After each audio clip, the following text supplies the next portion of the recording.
Yo. Why the fuck I can't?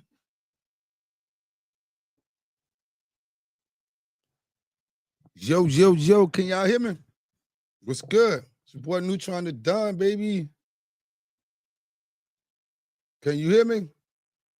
Anybody tap in, tap in, tap in. Let's see, can you hear me?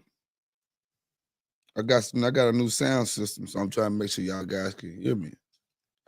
Put a thumbs up if you can hear me, guys.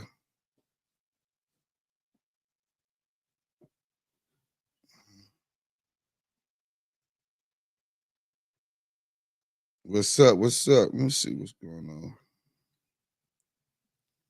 Man, my phone fucking tripping. What's good, man? Looking at the murder of Tupac today, man. Some new evidence that got pulled up. And let's see what's going on right here. It's your boy Neutron the Don tapping in. Hold on, baby. I'm on live. I don't want no chips. Can y'all hear me? Still. Okay.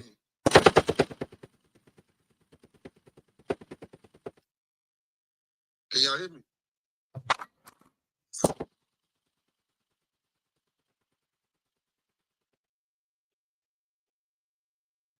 Can y'all hear them sound bites? Anyway, let's play them. Play the intro. Let's get to the intro. Tactical nuke!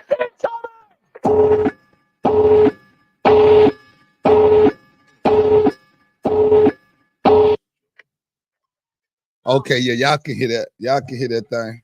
Y'all can hear that. Yeah, man. It's your boy Neutron the Don, man. What's up, word? It's your boy Neutron the Don. This is your Feel Me podcast, sponsored by In and Out. Make sure you like, subscribe, and share. And make sure you ring that notification button. What's up, world? Let's go.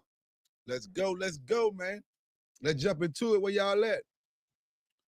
Where y'all at? Where my remote at? Let me see. Let me get these TVs turned down for y'all guys. Man, it's been breaking news, man. I don't know what to say it's breaking, but man, I've been doing some research today. Shout out Choke No Joke. Shout out to what is it, Michael Douglas Carlin? Man, some great investigative work, man. Great investigative work,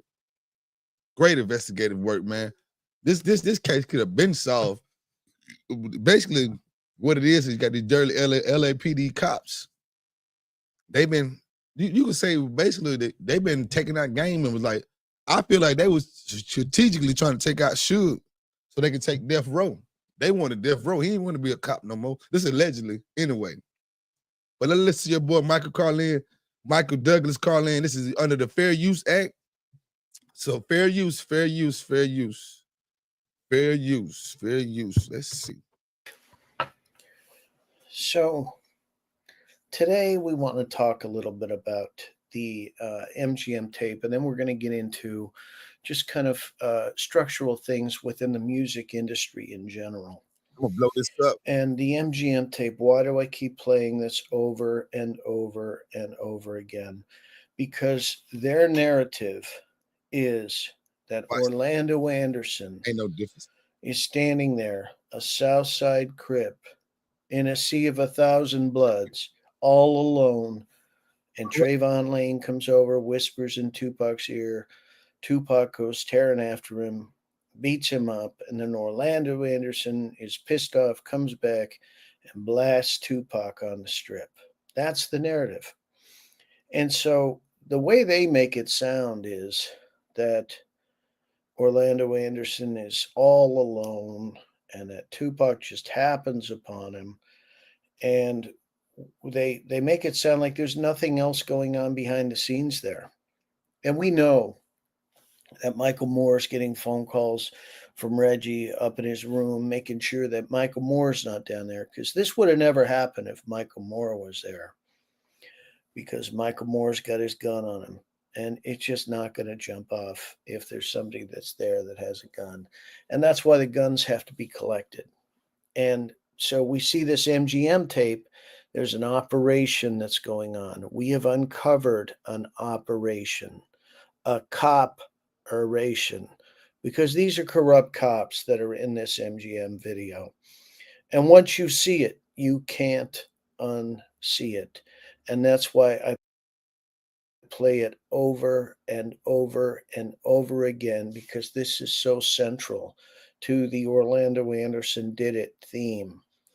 And once you see it, you can't unsee it. Once you see it, you can't unsee it. And so you'll see this stuff over and over and over again. And it's the corrupt Compton police that are involved in this. And as I said in a previous Like, video, there's instances of people that come out and see the corrupt Compton police. do y'all guys see that right there, man? Are you paying attention? Like, it's under. Look at this dude right here. This dude right here. He just standing there watching the fight. He's just standing there. I think they believe us to be undercover, off-duty LAPD. We had Kevin Gaines that was down there, and another dude, I can't remember his name, but listen, shout out to Michael Douglas Carlin. He breaks this down excellently, guys. You don't want to miss this. I don't know. This been like, I'm like, why we ain't been seeing this? This been hid from us, bro. They're trying to cover this shit up. Allegedly, I believe Tupac and Biggie was killed by the same faction. I want to say allegedly dirty cops. But let's continue. I digress. Police working off-duty security for MGM. Look at him on fight nights, and we know that MGM hired people from Compton, gang experts, and who are the people that are working there? They're gang experts. Greg Kading's a gang expert. Bobby Ladd's a gang expert. Tim Brennan, Reggie Wright Sr., they're all gang experts. Kevin Gaines, gang expert. They're all gang experts. So they're working off duty. See Reggie right there, right? You see Reggie. He probably gonna try to say that ain't him, but man, he's been allegedly tied to everything. Like shit that don't even add up. He doing all these damn interviews. That's gonna come back to haunt you.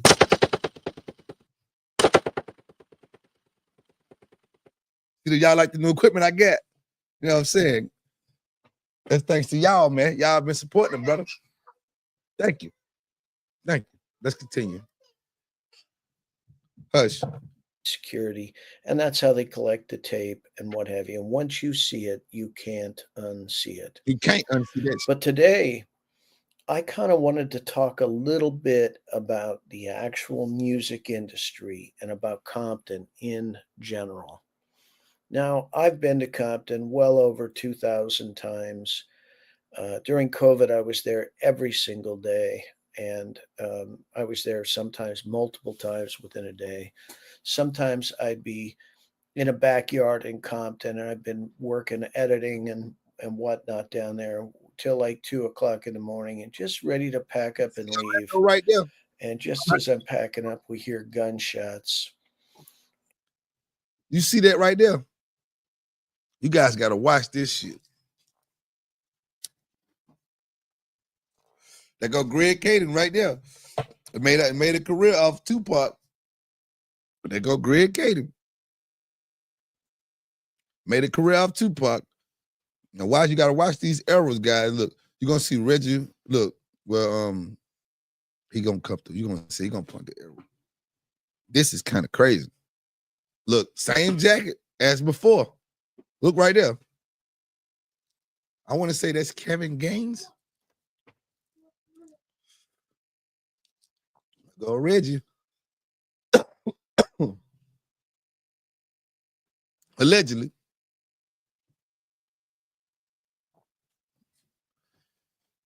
When I watch he start, he gonna start talking to the police. He gonna get Orlando Anderson some dap and everything.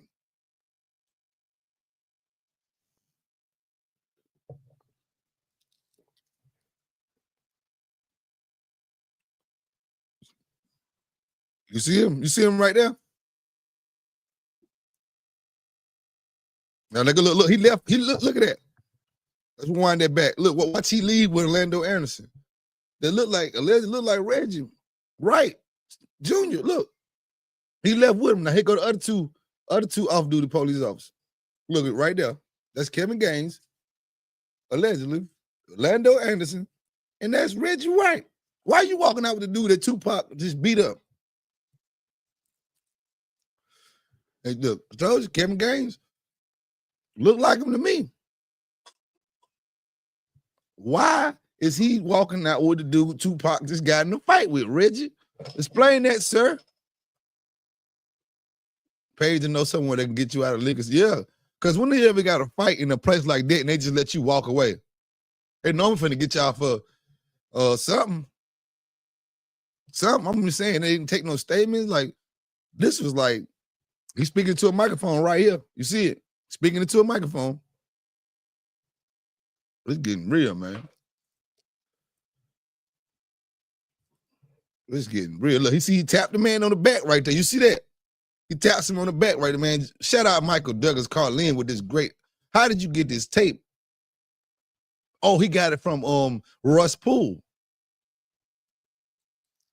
I'm gonna unmute you now, man. Let me unmute you. He had just copied and pasted from one right at the time that there's other stuff going on at the Compton PD, and there's testimony that needs to be coerced and whatnot. And that's how these guys work. They coerce testimony because they're so busy running the illicit businesses that it's shoddy police work on the other businesses. And that's what you find with detectives like Greg Kading.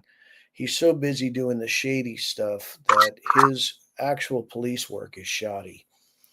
And when Russell Poole got all of Rafael Perez's case files, basically it was copy paste stuff. He had just copied and pasted from one file to Greg Kading copy and pasting shit. All these books he done wrote. It's like soon this happened. Like he never stopped. Did he stop being a cop and just became a journalist? Like what's you been doing all these years? To another, and it was the exact same testimony. Completely no police work was actually going on. And all of Rafael Perez's cases should have been overturned. Shout out Carolina. Billions of dollars should have been paid out on those Rafael Perez cases. But it's not just Rafael Perez. It's every Greg Kading case should be overturned. Every Nino Durden case should be overturned. I agree, man. It's too much going on with these cops down here. Like I'm down in LA, bro. Like, what the hell? Can you imagine that? These cops robbing you, allegedly taking your dope, just leave you on the corner, and they probably allegedly gonna say, "Oh, yo, we'll kill you now." Who else can get away with murder like that? But cops. So you got Biggie, Tupac, same similar type of situation. Hey man, let's continue. Overturned every David Mack case, every Kevin Gaines case, every Reggie Wright Jr., Reggie Wright Sr. case, every Tim Brennan, Bobby Ladd case should be overturned. Those guys were part of the corrupt Compton Police Department, and that department was shut down. They sued. They tried to get the police department to be overturned, that whole thing, and they lost. So it's adjudicated that these. Listen, man, they've been following Tupac. They've been stalking Tupac the whole time.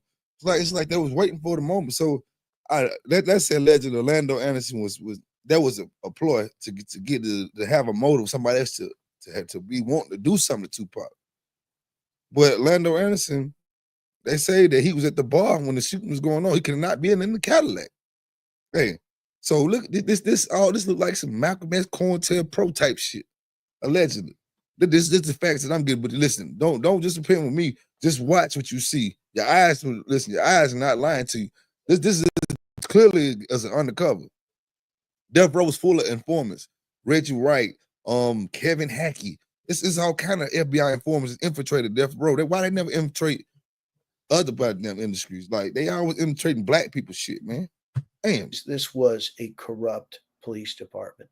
And how were they corrupt? Well, they were corrupt in drug trafficking, money laundering, gun running. They were running prostitution, according to Compton people down there. So I was asked if that's Bobby Ladd in the MGM in a comment. And I figure I should just address that publicly. I would just say this. There are a number of people in Compton who have told me that that's Bobby Ladd. And these are people that know him. Now, I would love to see him sitting in the hot seat, being interviewed under oath Now watch and this. asked about that. Watch And that's how we're going to find out. We need We need everybody. We need all this for their password to be up under oath because they already running the scheme. But now watch Reggie White go get Orlando. You see him right there in the middle with the jersey, number 13 jersey. I don't know who that is, whatever. But yeah, he right there. need to interview Reggie Wright Sr., Reggie Wright Jr., Bobby Ladd, and whoever else we can that looks like they were there at the time Yep. and get them under oath and ask them questions about it. And either they're going to plead the fifth or they're going to answer about it. And that gives us a baseline for what to do with this. Now, I don't think we ever seen this much footage. This footage is going to come out. It's going to be like, I don't know what's wrong with Keefe D. Lloyd. But they just filed a motion about Reggie Wright Sr., Jr. So come to find out, he was trying to set up Buntry for a murder while he asking Buntry to drive for him. But that's another story. So Reggie seems to me like he's a snake, conniving, weaseling, pig, snake, pork belly, rat bastard. How the fuck the police turn into a rat? A police rat. Damn, you don't get no worse than that. You already police and you telling.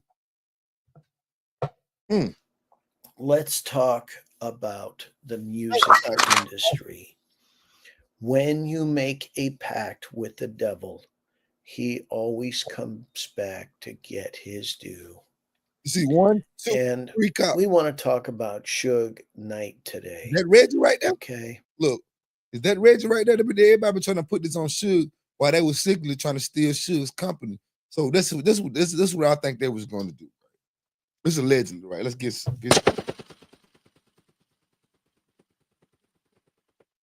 chill. My bad. Listen, allegedly, they was trying to listen. It was Death Row. It was all kind of factions inside Death Row. You had Snoop and his crew. You had Dre, his boys, Tupac, his boys, Suge, and the Pyru. You know what I'm saying? The mob, Pyru mob.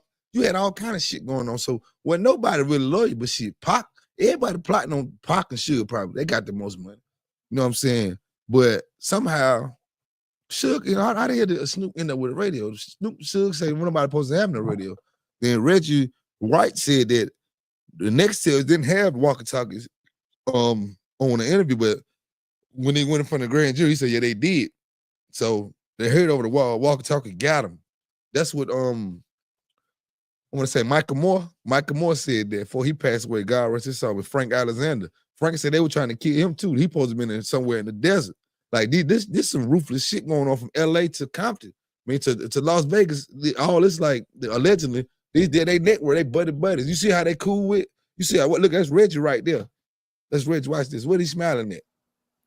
Tupac said, unless we share with each other, we got to start making changes. Learn to see me as a brother instead of two distant strangers. And that's how it's supposed to be. How can the devil take a brother if he's close to me? I'd love to go back when we played as kids, but things changed. And that's just the way it is. And y'all are Suge Knight haters. And I just say, don't hate the player, hate the game. Don't hate the player, hate the game. You got to know the rules. And the rules are you got to pay to play. You got to pay to play.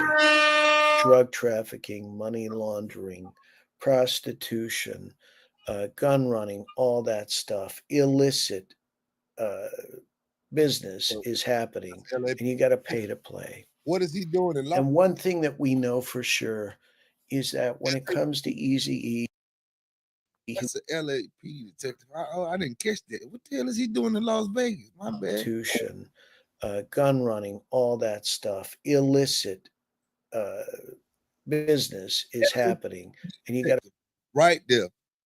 What the fuck is LAPD? They moonlighting in Vegas?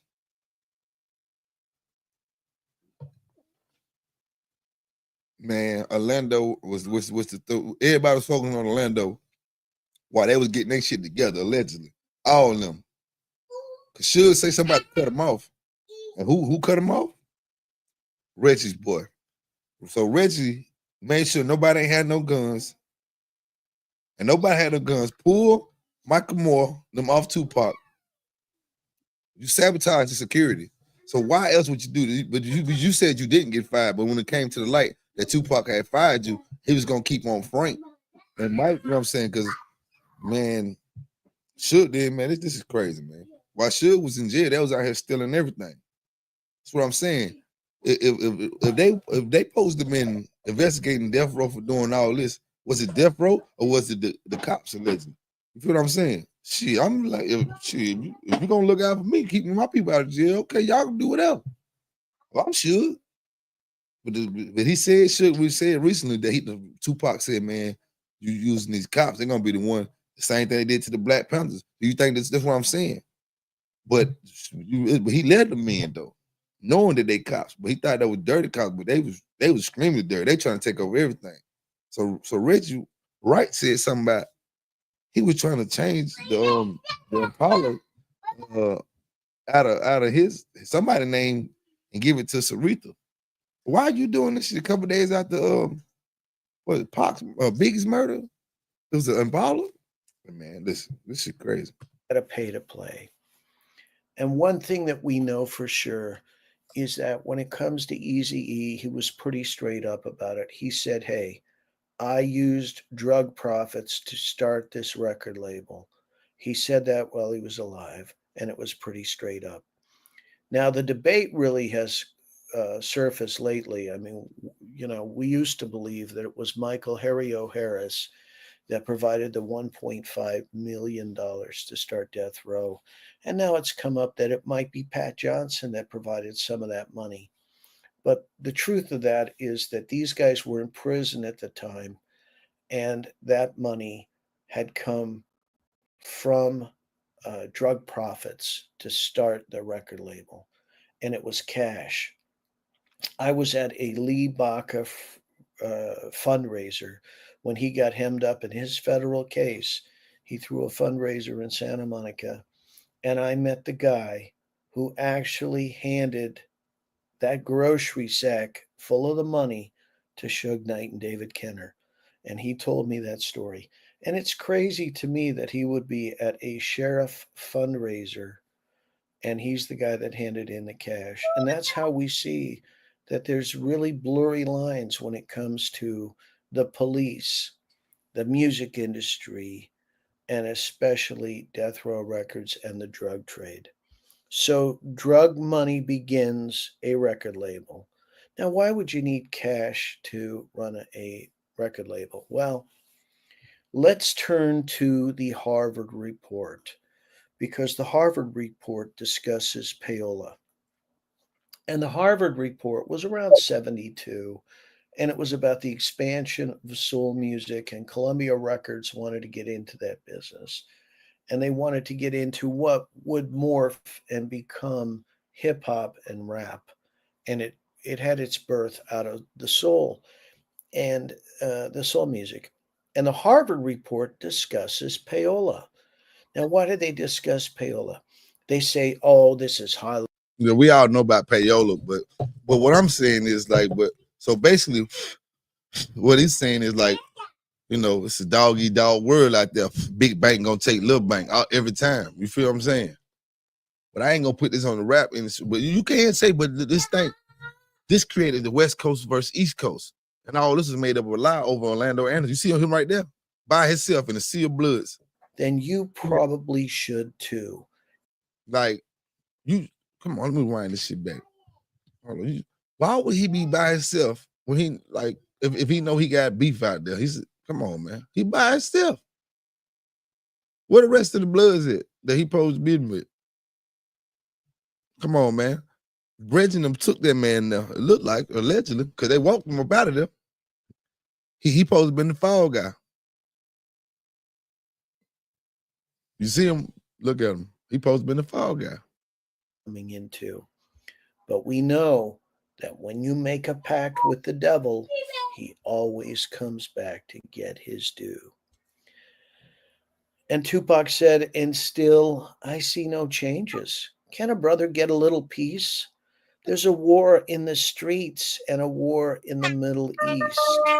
Instead of war on poverty, they got a war on drugs. So the police can bother me. And I ain't never did a crime I ain't have to do. And now I'm back with the facts, giving them back to you. Don't let them jack you up, back you up, crack you up, and pimp smack you up. You got to learn to hold your own. And so here I am. I'm giving facts back to you. This is a scandalous world that we live in. And music's perhaps the worst of all the business. Now watch. Now watch this. Watch this. Well, everybody know the music business is a dirty game, man. Y'all watch this. With ties to a Watch this shit. He's standing there just laughing and shit. That look like Reggie, best back of Reggie Nick from I guess from one of his YouTube, Instagram or something. When he was younger. So a lot of shit tied back to Reggie. I'm trying to tell you. cash, and that cash needs to be laundered. Other industries create piles of cash that also need to be laundered. That look like him to me, y'all know. That's him. Gunshots for him. That was if you had something to do with that, man. That's fucked up, man. And you've been getting away with it. That don't wonder why they can't solve it, because you don't want to say that the cops was out here killing rappers, allegedly. That's what it's living like. I mean, because so Greg Katie messed up Miss Wallace's lawsuit for her son when she sued him, because she know. I mean, this shit smell like FBI and CIA, LAPD type COINTELPRO. It smell just like that shit right here. And drugs, prostitution, gun running, they're all done by the corrupt Compton police. And in 95, the corrupt Compton Police Department and come back in the form of legitimate businesses. Look at them. So Police. Back to Compton in 1992, there were 150 massage parlors in Compton, and those are being run by the corrupt Compton Police Department. Compton's also known as the Hub City, and there's 6 police helicopters for a city of 10 square miles. And drugs, prostitution, gun running, they're all done. And let me tell you something. Reggie White, he didn't one. He wasn't even there. They say allegedly he called back home to his pops and said, "Yeah, the Southside Crips did it." And I forgot dude name. Dude got killed over there, and the police changed the report. They said it was a blue Honda. Police changed it, said it was a red car. But in the Crip neighborhood, they say they do pigeons. When anytime a red car come through that, they'll fly a pigeon to alert everybody to be on point. So there's no way they would have made it that deep in that neighborhood and be able to sit and idle and wait on him to get got him right there in front of his house. I forgot him. This is Bobby Finch. Bobby Finch. Yeah, man. God rest his soul. But yeah, man, shit is real. By the corrupt Compton police. And in 95, the Gary Webb articles are dropped. Can you imagine being inside Death Row Records when the Gary Webb articles drop and you are seeing the cash that's running around, the drugs running around, and Gary Webb articles? You had to sit back and think if maybe some of the people that were involved weren't somehow connected to the CIA. And when we look at it, nothing really happens with this whole inquiry into Death Row Records. They're criminal, it's a criminal business according to LAPD, but nothing really happens. And they detail in the Gary Webb articles that the American CIA is putting drugs out on the streets of America, including crack cocaine, and they're raising money for covert activities. And they also have as their goal to destroy the black family in America. And they did a pretty good job of it, to be honest with you. I mean, there's a lot of dysfunction now because of all of that crack cocaine that was being foisted upon the community in places like Compton and South Central. Now, Detective Gordon Martins told us that there's a drug ring between San Diego, Las Vegas, and Los Angeles, but it's being run out of Compton. Those were his exact words. So Suge Knight didn't create this reality. And if you look at the CIA Contra stuff, that goes back into the 80s, the Bolin amendments and whatnot, Hold up. the Reagan's war on drugs. Look at him talking to the microphone. You see that? Los Angeles. You see him talking to the microphone right here? What? Look, at that other cop right there. This great work too, man. Look at him. Watch him speaking to the microphone. You ain't smoking no cigarette. I'm telling you, man, they was plotting like a motherfucker. Look at this shit, man. How the hell did Las Vegas miss it? Look, he tap him on the shoulder, tap the guy on the back. Yeah, come on, we got to go. We got to go. Time. There was payola. There was. They said it was 4 people in a car, right? Man, Lando went somewhere. Where the hell did Reggie go when he walked them out the building? How the hell they couldn't follow where Reggie went to? Remember that jacket? There he go. Kind of background. I met Joe Isgro in the 80s when he was under federal indictment. I met him in Las Vegas as I was traveling through. And then I worked. Watch they all lead together. You see that? Wind it back. One, boom. That's Gaines. Look, Lando Anderson. It looked like fucking Reggie White right there, allegedly. Look, what kind of shit is this? You working security? What? You working security? Why would you be doing something like that? That don't mean that still makes no sense. You work fucking security for Tupac, man. Let's watch this again. Man, this is crazy, man. How the hell did they miss this? How did they miss this? He was a patsy. We made the scene. They paid him, probably, because they probably knew about the altercation at the mall. But excuse me, they say that the altercation in the mall happened because one of the dudes' mama, where he was raised at, he was a Crip. Then he moved somewhere and turned blood, and they seen each other in the mall. He was like, "What's up, cuz?" Like, nah, it's blood now, allegedly. And then they start scrapping. His partners come around the corner. They see them pressing up on say it's a football player or something. I don't know, but say that boom, they get him, beat him up, take his chain. I think the chain was just part of the ass whooping. I think it wasn't no bounty on no damn chain. You know what I'm saying? You got somebody trying to try shooting him like that. Come on, man. He got Dre up out his deal. At this time, you feel what I'm saying? Suge running shit. So somebody got something, a bounty on death row chain. Man, get out of here, man. That's cap. The chain probably came with the ass whooping. You know what I'm saying? But it looked like right here, man, Lando was, man, listen, they say he was a good kid, man. I don't know, you know what I'm saying? But this don't look like nobody, you know what I mean? He trying to get the hell up out of there, man. Look, he walking him up out of there. If you don't even know that man, Reggie, why are you walking him up out of there? Allegedly, if that's Reggie. Look, 4. Look, 5. Said it was a light-skinned mother, look like a bitch. Who that? Run this back one more time. Said it was a light-skinned person driving with a mustache, look like a bitch. Look at that 5th person right there. They could have put on some hoodies or something when they got in the car, make it look like they were black. They probably ain't see. It was 4 passengers, but they don't know. I don't know. I'm just saying, man. This look like it's the same motive, and it look real professional. You know what I'm saying? It's got cover up all over. What kind of gangbanging can get up out of Las Vegas at a time like that when shit going on like that? What kind of gangbanging? Like, is he familiar with the area? This don't even make sense. That don't even make sense. That story don't even make sense to me no more. That it was Orlando Anderson. No. At Death Row Records. So after years of investigation, just Doc McGee, as I was traveling through. So those are 2 music insiders that. What did it say?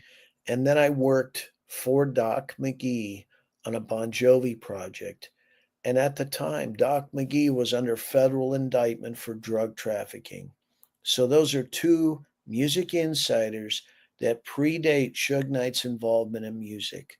So the drug trafficking, money laundering was happening even back then. Now, Joe Isgro beat his payola case just like Suge Knight beat the entire inquiry into the illegal activities at Death Row Records. So, after years of investigation, Kevin Hackey, federal informant, Reggie Wright Jr., federal informant, there's 3 convictions, all for evasion. Look at that cop, man, just sitting right there, man. Woman reacts, but the cop doesn't. She like, what the hell? He just sitting there chilling. They want this to happen. This was what supposed to happen, man. Look at this. Ain't no way around it. Like, how the fuck we always feel like we can solve crime and police get paid millions of dollars to solve crimes? Orlando was a patsy. It looked like he probably was paid to be there or something. I don't know if he was paid to be there, but once it happened, that was the perfect opportunity. They wanted to get him up out of there, but I guess he still was on camera. He went back to the bar. Smart thing of him. He was on camera. That's why they couldn't. I wonder how they couldn't catch him. If he was there, he had to fight. He had motive. So it never made sense to me. But they tried to say, "Oh, he did." I don't know. So this means Keefy D just told her he was just lying. Just he seen Greg Caden making money, so he said, "I want to make something too." Of taxes. Suge Knight, David Kenner, and Anthony Brooklier. And as an aside, I also was social with Anthony Brooklier. He and I used to hang out on Saturdays in Century City, listening to music at the mall. And, you know, I would have get-togethers there, and he would come over and hang out. And he was a nice guy. And by the way, Anthony Brooklier is no longer with us, apparently from a suicide by hanging in his condo in Century City. So those guys, David Kenner and Anthony Brooklier, both pleaded to 1995 tax. What the hell is going on with all these? So how did somebody? So hold up, bro. So this the nail in the coffin right here for the fucking LAPD and Las Vegas PD and the FBI. Y'all had informants around. Y'all was surveilling Tupac. They say y'all got it on camera. I believe so. Say y'all got both allegedly Tupac and Biggie's murder on camera. Donald Trump, the man that released them damn tapes. They got it. Ain't no way they ain't got it. Ain't no way, because they was surveilling. They was following. You got pictures from FBI surveillance. You got many videos of Big outside. Little mini clip before they pulled off before he got shot. Picture, just happened to get a picture of Tupac before he get killed. You know what I'm saying? What the hell? They was watching the whole time. So how the hell that y'all couldn't stop it? For one, y'all couldn't catch him. For two, y'all was right there. Y'all are witnessing y'allself. We need to find out who was on Tupac detail, what agency, and who was on Tupac detail. That's how we're gonna run that down. Charges, and he got sweetheart plea deals where they both got to keep their bar cards and continue to practice law. And the source of the Suge Knight plea on a tax charge was Reggie Wright Jr. And he came out and talked about going down to the feds to take the tax charge plea with Suge Knight. He accompanied him down there, and Suge. Oh Lord, you hear that, Reggie Wright? Man. Hold on, son. Listen to this. You gotta run that back. So those guys, David Kenner and Anthony Brooklier, both pleaded to 1995 tax charges, and they got sweetheart plea deals where they both got to keep their bar cards and continue to practice law.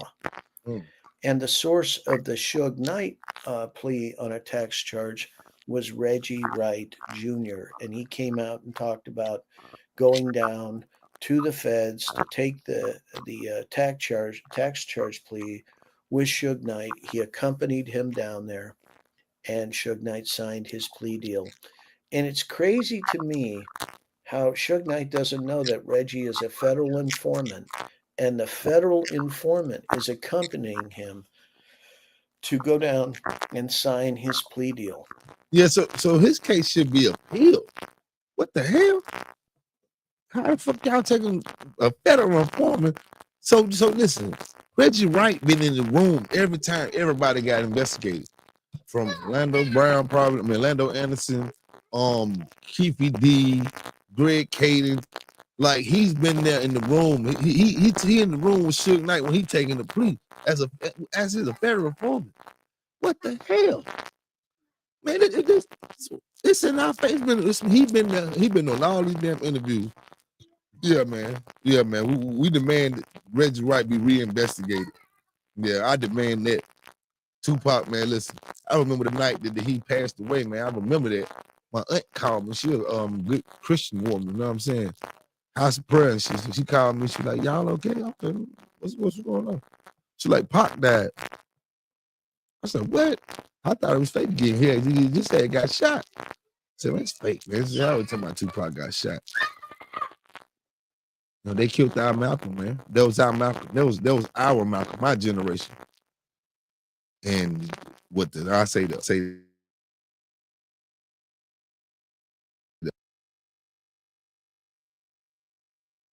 Now, is that even legal?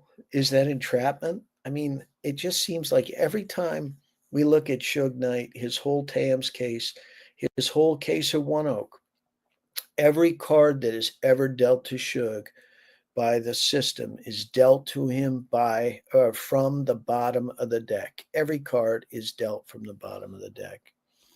So, but the real question comes to, why do these charges always seem to melt away when it comes to death row records, drug trafficking, money laundering, illicit activities, all that stuff? Why does it melt away? Because there's a lot of evidence of it. There's people talking about it that, are on the record talking about it. Kevin Hackey talks about how Reggie ran the drug trafficking out of Compton. How is a federal informant running drug trafficking in Compton? I mean, it really defies logic. But maybe it's like the Kelly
Jamerson murder at the El Rey Theater. They knew who did it, but it simply implicated too many people.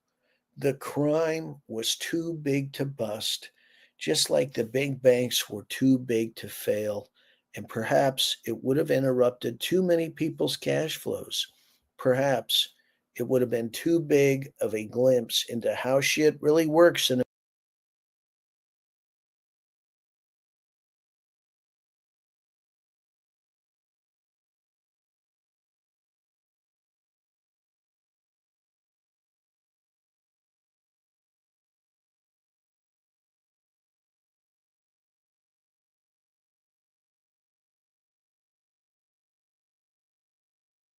America and in the world. So today we're going to try and make sense of it with the music industry. Now, record labels make legitimate money. They sell records and they book those sales and they pay expenses like any other company. But when they need to pay out expenses in cash with no receipts, they're going to get into hot water with auditors, with IRS, with,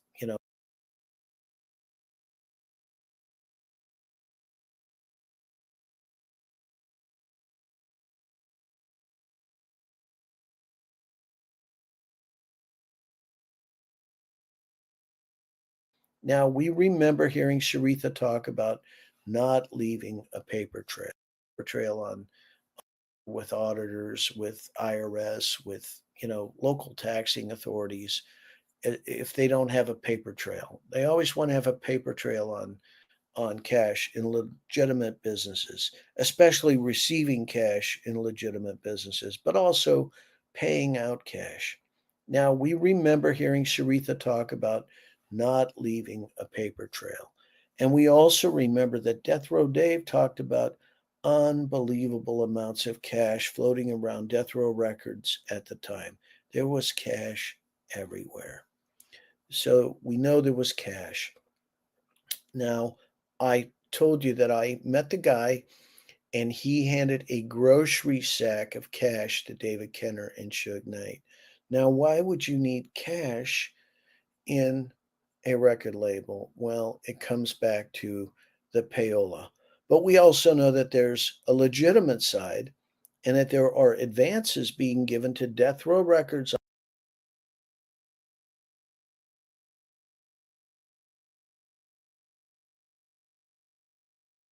Now, why would you need cash in a record label? Well, it comes back to the payola. But we also know that there's a legitimate side and that there are advances being given to Death Row Records on publishing deals.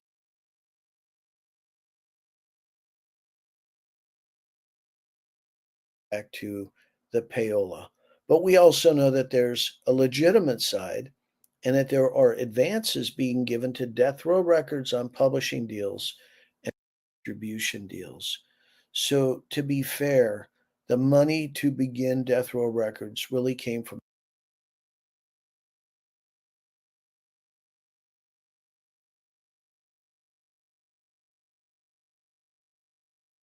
Death Row Records on publishing deals and on distribution deals. So, to be fair,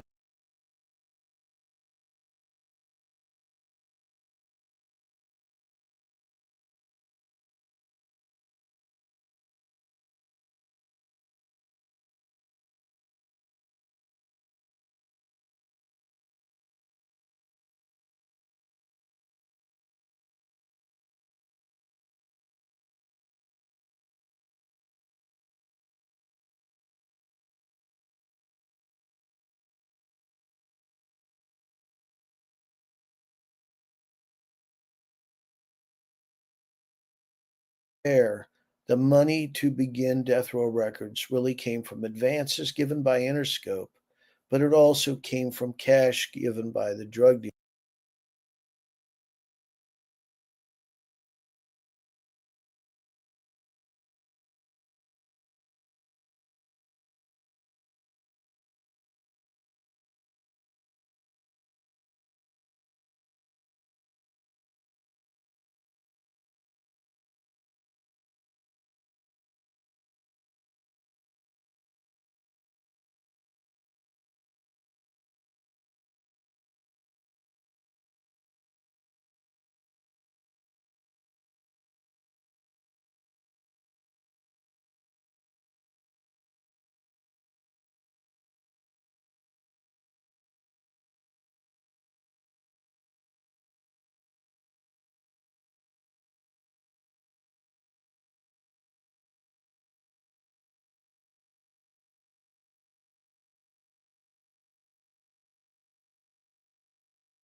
dealers that were incarcerated at the time.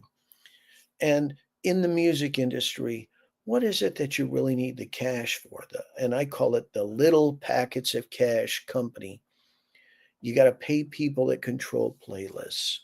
So let's talk about that. What's a playlist? A playlist is at a radio station. The radio stations decide what's going to be played. You got people listening to the radio and they start talking about some hot new song and then they drop it, they play it, and then it gets into the rotation.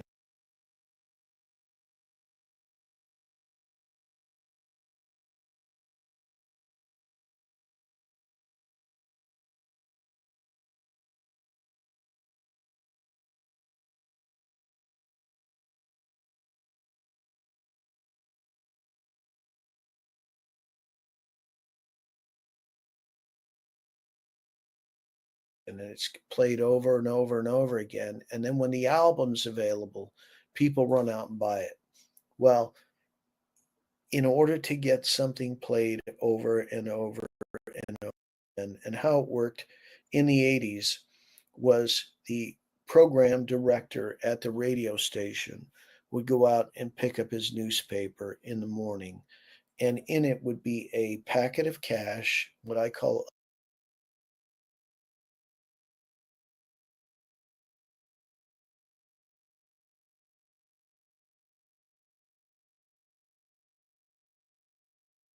a list of the songs that the program director is supposed to put into the rotation and play that day or that week.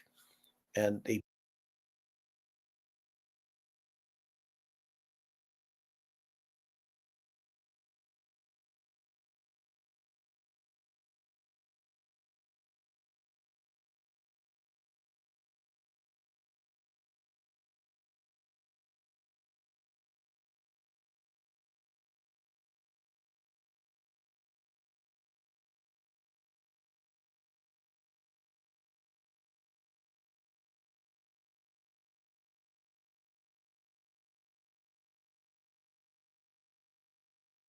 do the rotation, the playlist, and they include those songs, and they put that cash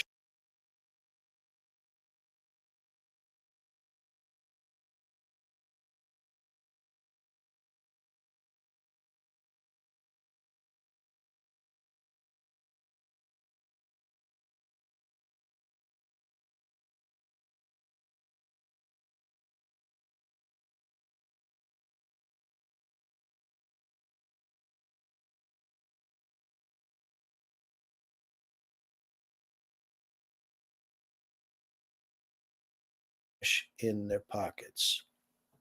Well, the other people that you've got to pay little packets of cash to are the people that control the shelf space, the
retailers, because you got to ship those albums, and they're now sitting on the shelf so that people can come and purchase those albums.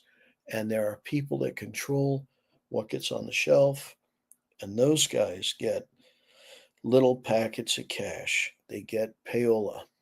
Well, then you got people that control the charts. And if something debuts at number one, it's going to have a much higher success ratio. And if it debuts at number one, it has shelf space, so the albums are on the shelf, and it's getting airplay on the radio stations, then that's going to be a home run. And if the music is really good, then that's also going to propel it to have legs. And Suge Knight was responsible for making sure that the music was really good. And we'll get into that in a minute. Now, this all morphs into gotta pay the police. The Rampart scandal cops had cash like you can't believe. Selected DAs had cash, and probably selected judges, because they have to call up from time to time and make a case go away. And that was part of what we learned from the Gary Webb stuff, was that people were getting arrested, but because they had their ties to the CIA, there were phone calls being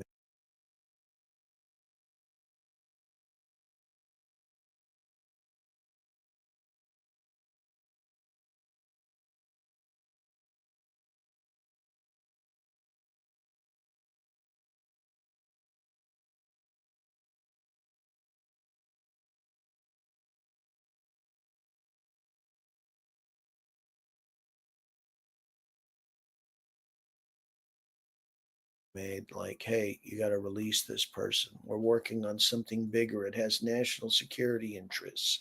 So you got to release this. And that's how we found out about this stuff, was through court documents out of San Diego. What did Gordon Martin said? He said it was a drug ring from Las Vegas to Los Angeles to San Diego, and that drug ring emanated out of Compton. And so that means the police are involved in this stuff.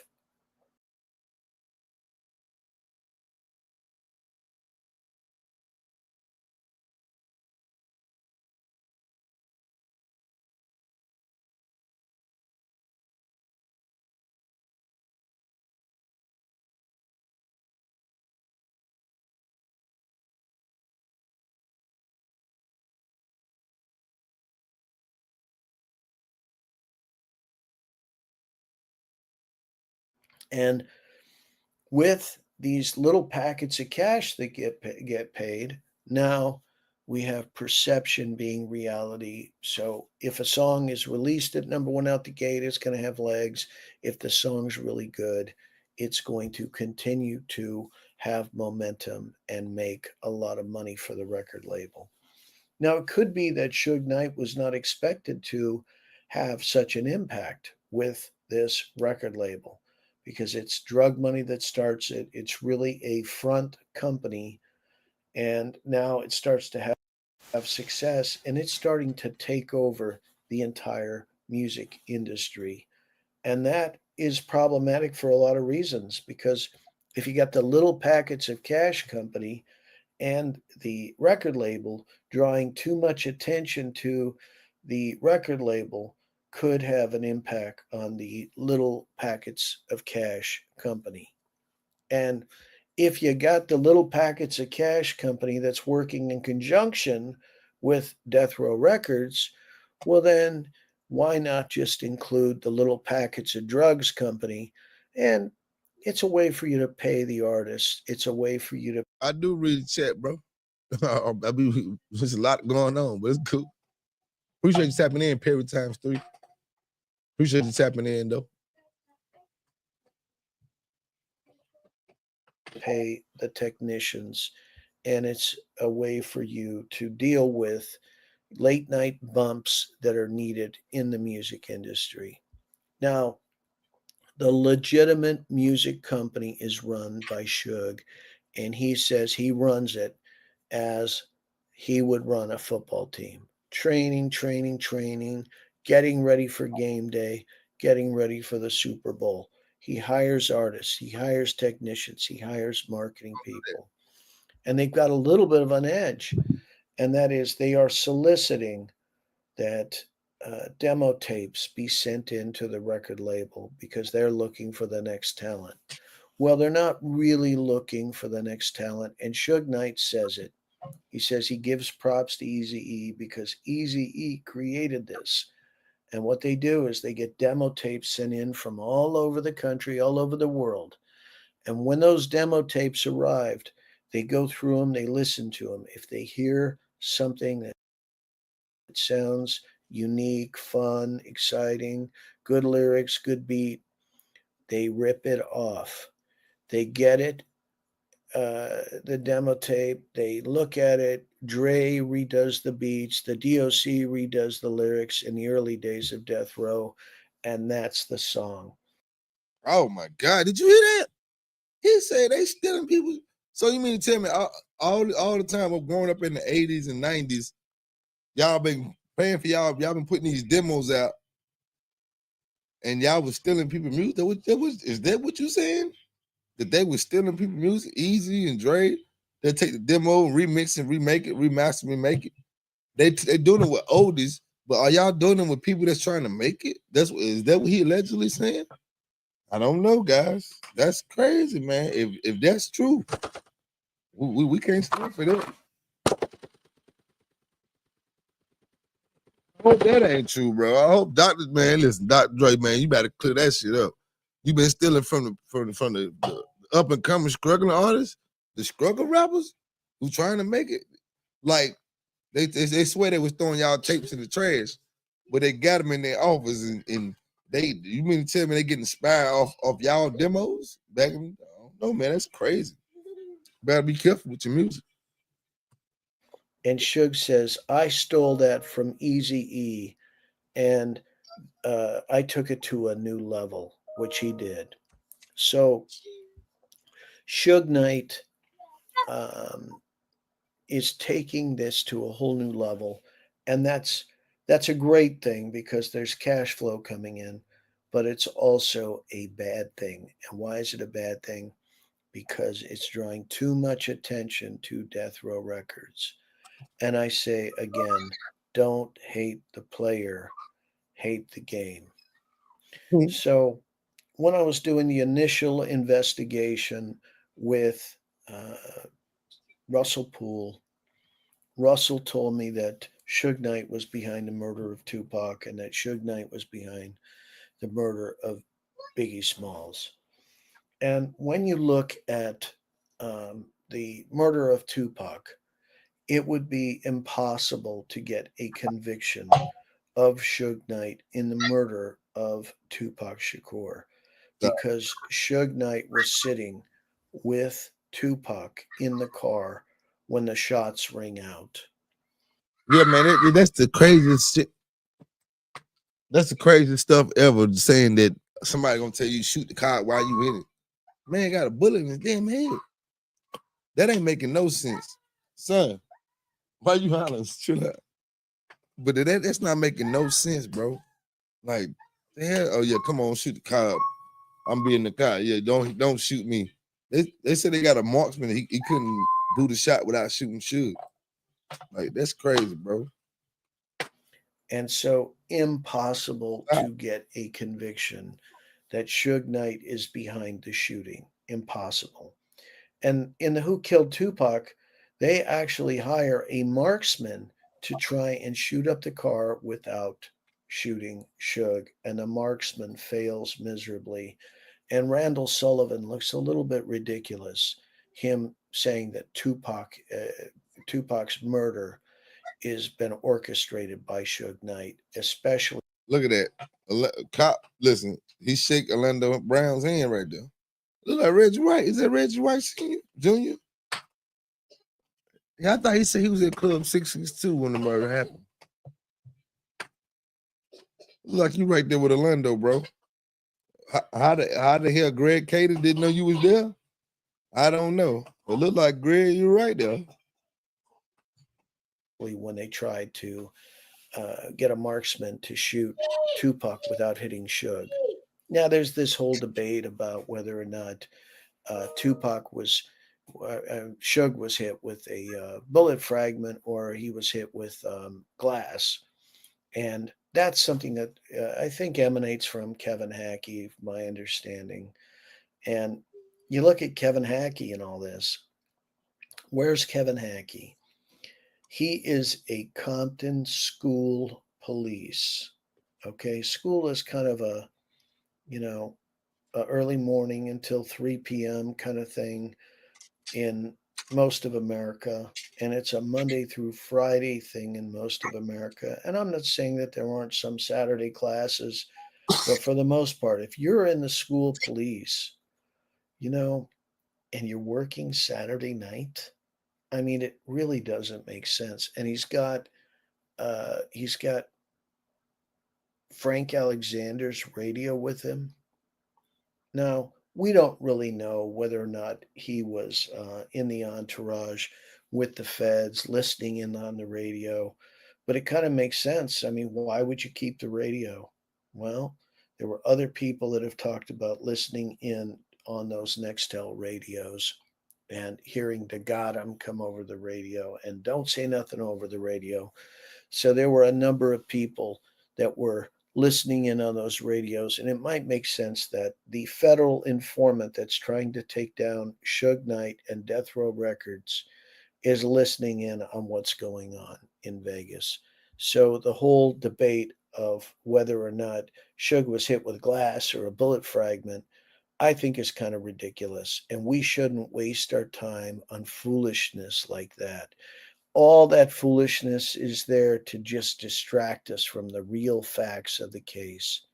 Suge Knight says he's got a 45 bullet itched in his skull. He was there. There was blood spurting out of his head. It makes sense that he was actually hit with a bullet or a bullet fragment. And I think we should just leave it at that and take him at his word. These folks that are trying to distract you with this, they are trying to demean and diminish Suge Knight in all of this. So, any conversation of Suge Knight being convicted of killing Tupac is senseless. It's ridiculous. And we shouldn't engage in it because it's impossible to ever get a conviction of Suge Knight for the Tupac murder. Now, when it comes to the Biggie murder, it's a little bit more complex, but it's kind of the same thing. There was a gentleman who reached out to me just the other day, and yeah, I'm sure I'm being recorded when he's talking to me on the phone, but he's the guy who was behind the actually getting the searches of the death row offices being made because he was in Mule Creek with Suge Knight. Now, let's keep in mind that Russell Poole had bugged Suge Knight's cell, and none of the recordings of what happened inside of Suge Knight's cell ever came to anything. Nothing was ever discussed that's salient, and that's from Suge Knight's cell. So, this same person talks about how at Mule Creek he was with Suge Knight and Suge Knight was coordinating these hits on a cell phone. Well, we know cell phones were used in the killing of Biggie and they were used to coordinate, and it was likely Rafael Perez, David Mack, and Amir Muhammad all on cell phones with the movements. And the cell phone that was one of the cell phones that was used was in the name of Wayman Anderson, which is how he gets into this case. And the story goes that Suge Knight was the one that coordinated the hit from his cell at Mule Creek. The only problem with that is that Suge wasn't at Mule Creek.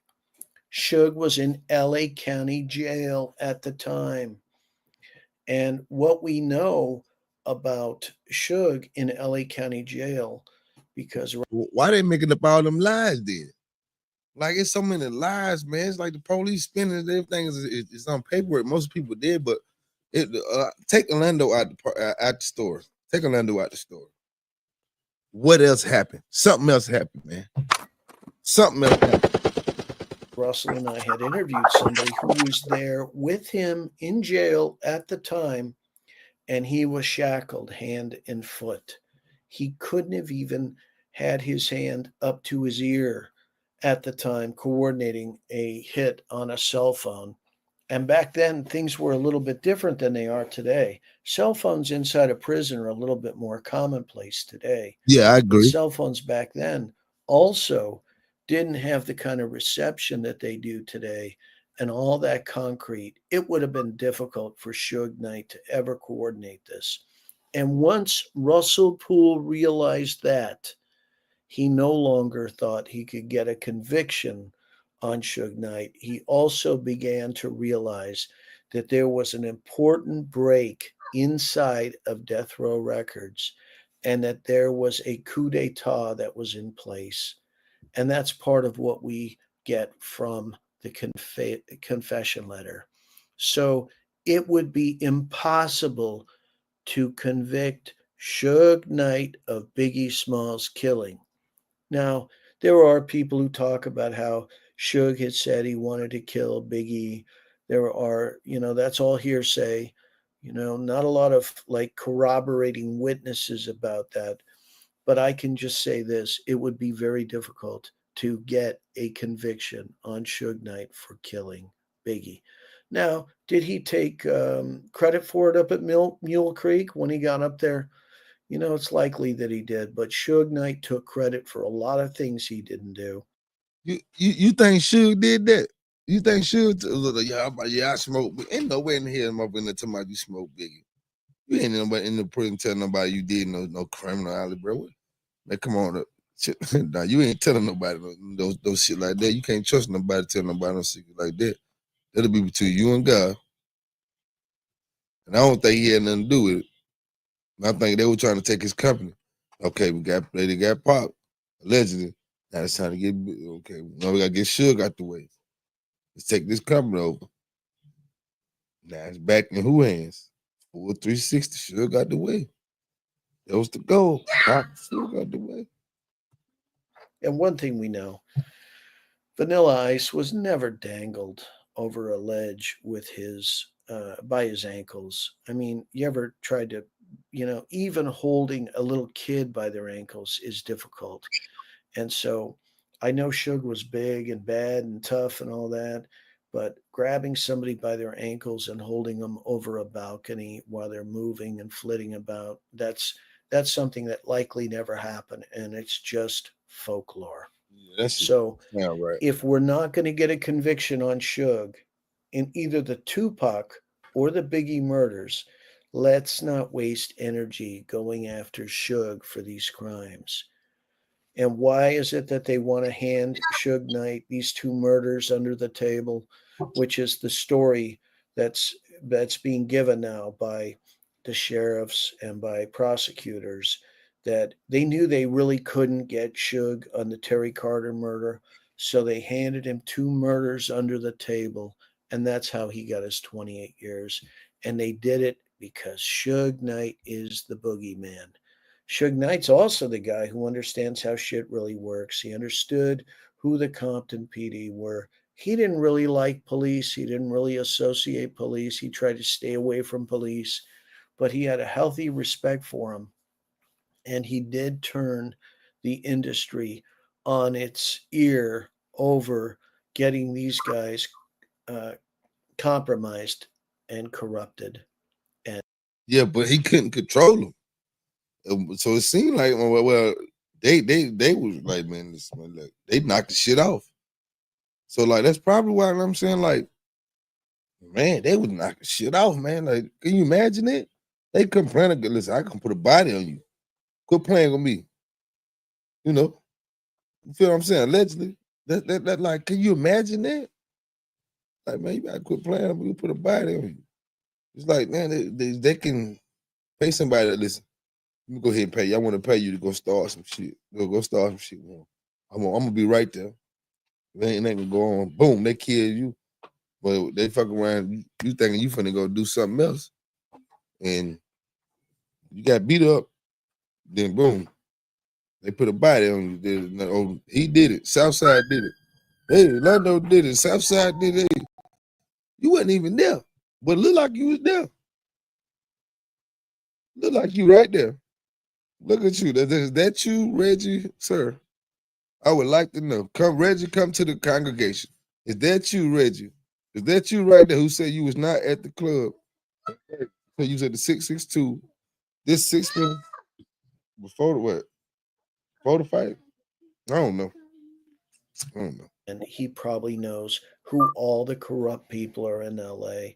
And that's likely why he's in prison now, being handed 2 murders under the table. So, Death Row Records has become the single greatest intersection of the streets and legitimate business. Yeah. There's a division inside Death Row Records, and They try, as I said before, Russell couldn't that's what they're trying to do with Puff. They're trying to make Bad Boy seem like on some other shit though. They else other shit like this racketeer.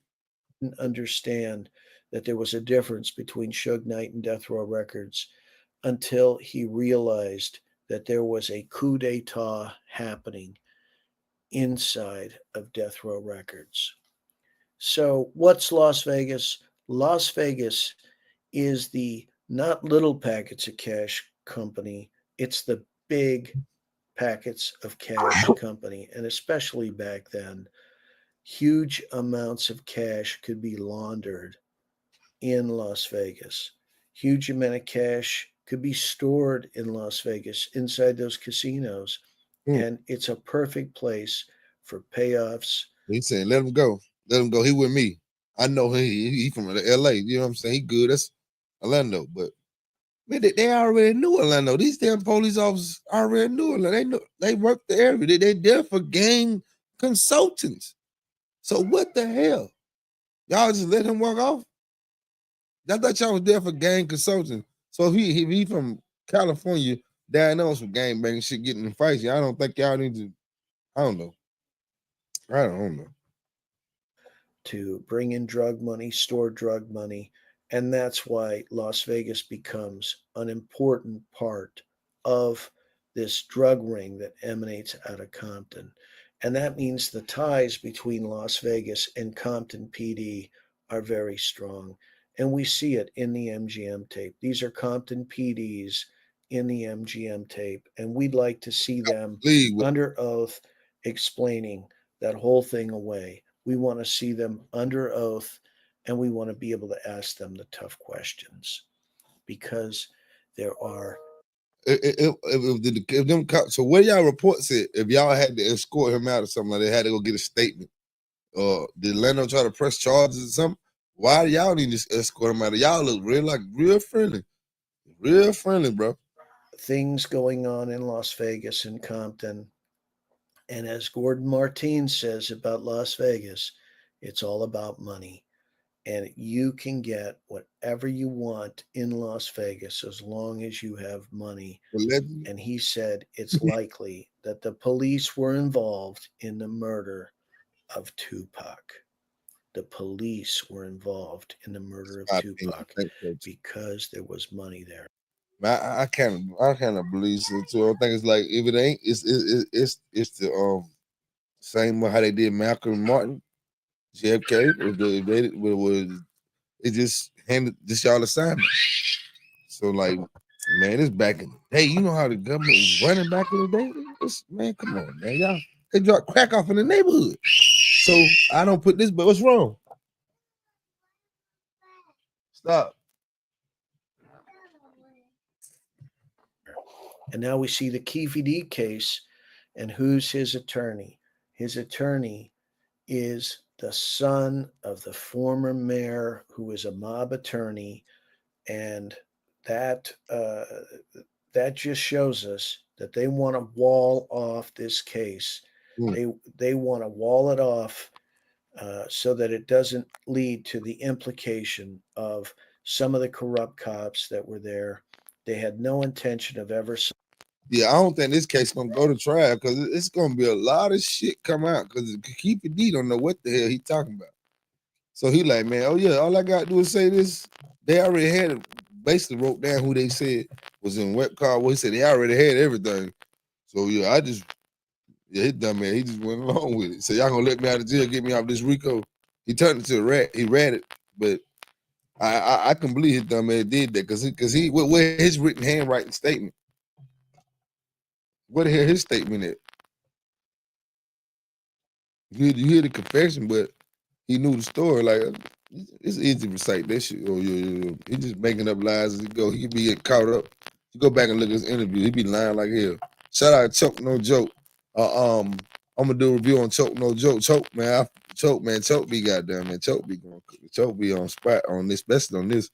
It's crazy. Solving the case. That's going to come out at trial if it goes to trial. So that attorney has been hired by Keefe D, and it's about controlling the narrative and walling off the case. And you see it with LAPD too, with the Rampart scandal. Who is it that becomes police chief after Bill Bratton? Bill Bratton's brought in with a consent decree by the feds. He comes in from New York, and he's the one that killed the Russell Poole HBO deal because they did not want that to come out. But then who takes over for him? It's Police Chief Charlie Beck, who's involved in cleaning up the Rampart scandal. And then who comes in after Charlie Beck? Michael Moore comes in after Charlie Beck. Why? Because he was the one that was actually in charge of Rampart at the time all this corruption happened. So they have to wall things off and have people that are involved. Not to say Michael Moore from Tupac. He's talking about another Michael Moore, so don't get it confused. Yeah, my bad. Eric Garcetti becomes the mayor. Why? Because Gil Garcetti was the district attorney at the time all this crazy shit happened. And who goes over and takes over the sheriffs for a while? Well, it's Jimmy McDonnell. And Jimmy McDonnell is the one that shows Phil Carson the Biggie murder books, and Phil Carson witnesses that information is being purged from those murder books. Even that many years later, he witnesses it. So they got to keep the narrative alive, and they got to wall things off. And that's why we see what we're seeing now, because cops are involved in these murders. More later. You know, so we had a lot to cover up. So, guys, that's the only thing that makes sense. Because how you can't get this game back on the murder, all this, you got 1,000 cops and security guards all around Las Vegas fighting that. Come on, man. I don't want to hear that shit. Oh, they weren't ready for no type shit like that, man. Come on. Guys, what's going on? Greg Kading is out. His lawyer won't let him do it, so we've been waiting around for Kading all day, and yeah, and now he's he's not coming. no-show. Really, I wanted to talk to him because there's so much to ask him. Yeah. Puffy was going up the stairs, and he said, I don't care if Tupac died, I don't care if Biggie gotta die, and I don't care if Suge gotta go to prison for the rest of his life. We gotta have a confession letter on how everything went down and who's responsible. Now, getting back to Russell was following in the footsteps of his dad, and he was able to work through the LAPD and have all the things that had to be done within the LAPD. He certainly knew the streets very well, and circumstances in his case were far more tragic because he was killed in the line of duty. If that's the case, did Tupac life mean anything? Because they never saw that case. Sometimes if you saw the first case, you might have saw the second case. But that never happened, correct? Yep. But he did testify reluctantly. The Death Row Records security chief Reggie Wright Jr. once told him, quote, "We're going to get those mothers who downed Pac." Ice and I, we've heard consistently, Suge, that you're the person behind the hit on Biggie. Well, they looked at y'all and told y'all a fat-ass lie. A reportedly missing photograph and former police chief Bernard Park's daughter came up during testimony today in the wrongful death lawsuit filed against the city by murdered rap star Biggie Small's mother. That, to me, was probably another motive for Chief Parks to want to squash a lot of the information. There was an effort to keep a lot of the information away from the public. This declaration from a jailhouse informant named Kenny Boagni links crooked LAPD officers David Mack and Rafael Perez to the murder of rap star Biggie Smalls.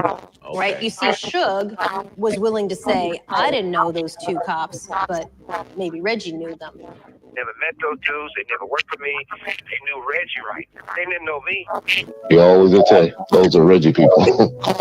And Reggie was fast to say, I didn't know them either. I was just interested in why he would point the finger at Suge so quick. He wouldn't say it to you, but he definitely pointed it. We call that dry snitching. That Perez told how he worked security for Death Row Records the night Biggie Smalls was assassinated, and how he and Mac used cell phones to set up the hit. Boagny now says he was instructed by an LAPD detective to share his story with no one else investigating Biggie's murder.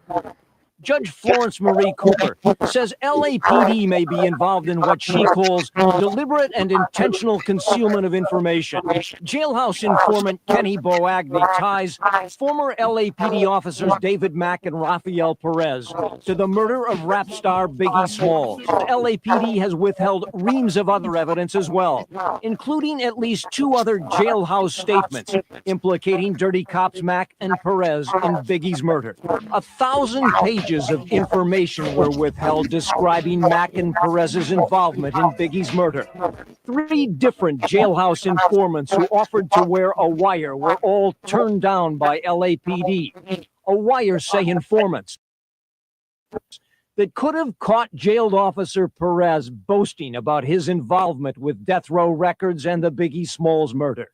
Judge Florence Marie Cooper lists all the new information she says links former crooked LAPD officers David Mack and Rafael Perez to the murder of Biggie Smalls. The sheer volume of the information, says the judge, belies any LAPD argument that it comes from just another jailhouse informant. Murder is pretty simple. The first person you go after is the spouse. Perez and them was all involved. They were trying to kill me too, but see, because Perez and Reg was good friends, and Perez and Sharita and Reg is great friends, and so all those 3 together was trying to plot. Those guys, if you go back and watch the film, they was already stalking Pac, watching him. So that just tipped the iceberg when something happened. But there was a plan already to do something to him. Orlando wasn't even the shooter, you know. He was actually a good kid too, you know. I'm quite sure if they saw the first one, they would saw the second one because it's the same circle of people. You got a lot to cover up, y'all. Freudian slip. You got a lot to cover up. Murder is pretty simple. The first person you go after is the spouse. All the artists at Death Row was willing to come with me. David Mack worked for you, right? No, ma'am. Never? Never met him. Never heard of him. Didn't know who he was until the accusations that he possibly did work for me. And that's been investigated by LAPD and all of that. Why would I want a paper trail when I never brought him around nowhere? So if I'm gonna hide him in secret, you think I'm gonna let somebody catch a paper trail? They were paid cash by Snoop.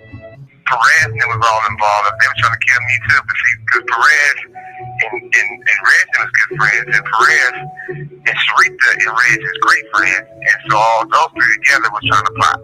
How about Rafael Perez? Never heard of him until all the incidents happened. Those guys, if you go back and watch the film, they was already stalking Pac, watching him. So that just tipped the iceberg when something happened. But there was a plan already to do something to him. So why does everyone keep telling me that David Mack was working for you? Yeah. I never heard that. You've never heard that? That he worked for me. You've never heard that? Wait a minute. Let me clear that up. I'm saying by anyone that's credible, that will work around there or anything. Like I said. There he go with that bullshit to my working on somebody who's credible. Nah, man. Watch out, though. Watch out. That's crazy. He always talking about somebody that's credible. That was all investigated by LAPD. I turned over my payroll, everything. You always will tell you, those are Reggie people. Orlando wasn't even the shooter, you know. He was actually a good kid too, you know. I'm quite sure if they saw the first one, they would saw the second one because it's the same circle of people. You got a lot to cover up, y'all. Freudian slip. You got a lot to cover up.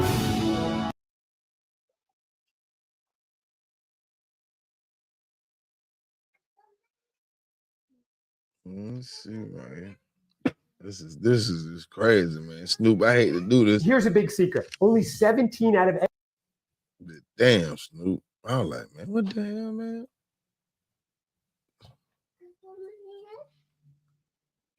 Let's see my boy Choke talking about. Shout out to Choke, no joke. And Orlando Anderson.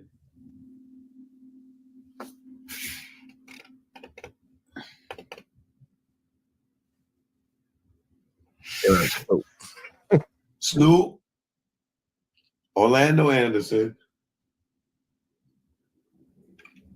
and Trayvon Lane are all from Long Beach.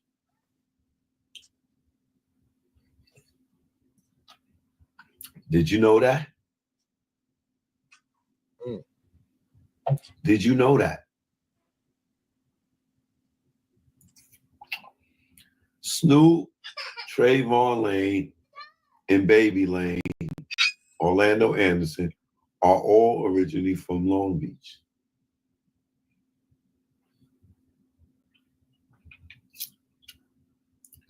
Snoop already said he knew Orlando Anderson.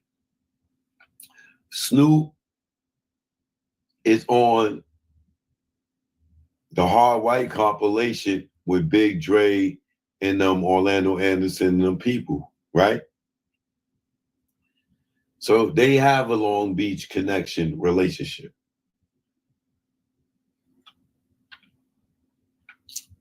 Right? Which would give Snoop, I ain't gonna say affiliation, well, Crip affiliations, but he got some relationships with the Southside Crips because Orlando moved from Long Beach to Southside. Trayvon Lane moved from Long Beach to Compton. That's where you got your beef at between Trayvon Lane and Baby Lane, is because, hey man, you know what I'm saying? I don't know. You might be right on some Illuminati shit. Hey man, listen. I don't know. I know Suge locked up for something. They took his company, man. Like, I don't think his company should have been stolen like that, bro. And then, like, man, the way them turned in the back of Snoop and Snoop talking about he built it. I don't know about that, man. I'd say Dre and Suge built it, and Pac superseded it. Pac, like, the Chronic and All Eyes on Me is two different things, brother. And I want to thank you, man. Okay, though. You know what I'm saying? That's two different things. Shout out to Dre and I love everything they did, but man, let's continue, man. Trayvon Lane came from LBC, Long Beach Crips, just like Orlando, just like Snoop. He moved to Compton and turned more. Yeah, man, you know, he had, man, his people was Black Panthers, brother. His people was Black Panthers. You feel me? We come from that shit. I mean, there was his mama, his Matulu. I mean, I don't know Billy Garland. Shout out Billy Garland, because like evidently, you know what I'm saying, he made Pac. So, but I'm saying that's just his thing, man. We all been like that. You know, we all been militant minded. In some shape, form, or fashion, it's just naturally instinct. But yes, Pac was definitely militant. Everybody try to say he was acting. No, it was just natural for him to act like that because it really was in him. Like if I did some acting before, like man, it's just like being myself. It's easy to play a gangster. I can do that because I am that. I used to be. Don't mean it ain't in me. Or Pyru. It ain't never in me. It's on me, my nigga. You feel me? Pause. It's on me. No, it ain't on me. Is you know, I don't know. You know what the fuck I'm talking about. Yeah, spirit. Let's go. Allegedly, right? Gangster shit. When you listen to Pork Butt tell it, you Reggie. Right, brother.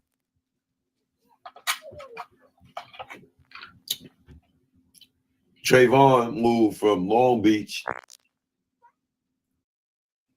and became Mar Pyru. Now, I listen, man. I think they killed Biggie, but allegedly, I think they definitely had them two. But yeah, it's the same thing though. It's like a network of these crooked cops. Look like allegedly, like yeah, they back that type shit. They some gangster ass cops. They setting up, sending people to life centers and stuff like that. Remember the dude? You okay? Shut up. Y'all stop. Y'all stuff, but they sent him the dude. I forgot he got a big payday. He had got shot. He was in a wheelchair. They planted a gun on him. Something gave him a life sentence. He came out and got paid. There was a lot going on down there in LA. Chill out. There's a lot going on down there, man. Yeah. As the real story goes, Orlando runs into Trayvon Lane after not seeing him for a while because they done moved, and ran into Trayvon Lane in the lake. Nah, man, I'm gonna let y'all watch it, but nah, hell no, man. Nah, man, Pac was on with the Angels, man. He in Thugs matches, man. He up there, man. We gotta let Pac rest, man. He would have been came back. Can you imagine Pac, man? Listen, man. It's hard to believe. I know I lost my big brother 20 years ago, bro. Some days I wake up and like, damn, was I dreaming? I still have these nightmares. Thinking like, damn, was I dreaming? My brother really gone? Can I really call him? My brother, it was like what, 2003? My Altair was out. The little gray phones, the little Altairs, the first little cell phone. Like, yeah, before the cricket, no key, you had the Altairs after that. But yeah, man, it's real, man. He gone, man. He ain't here. We gotta let him go, man. It's a great story, but man, I wish he was somewhere sitting in Jamaica. I wish my brother was too, bro. I wish. Lakewood Mall and addressed him as a Crip. And now he's a Blood, which started the altercation in the Lakewood Mall, allegedly, because they both was from Long Beach, ain't seen each other, ran into each other. Yo, what's up, cuz? Cuz, I'm Blood now. You Blood now? Nigga, you fucking Long Beach Crip, nigga. What you mean you Blood? Nigga, I'm Blood now. What's cracking? Nigga chain come off. Nigga pick up his chain. He get his chain back. They never took the chain. They move on. Boom. Somewhere down the line, right? I wish I could prove Suge, Tupac been having beef with Biggie, Bad Boy, Biggie and Puff. We know they did them baby mama drama. Definitely was. All that stuff. Right? Shout out to Pac. But keep in mind, Suge and Pac fired Kenner, Kentron, and Reggie Wright Jr. prior to Vegas, right?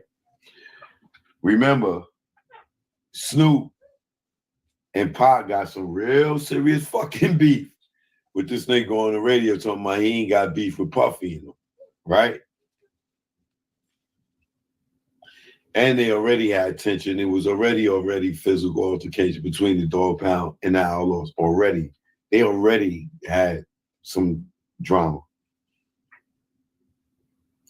So now we know that Reggie's affiliated with the Crips, whether it be the Gray Street Crips, whether it be the South Side Crips, because his dad used to work down in that area, as his dad said, and he knew Orlando and all this, that, and other, right?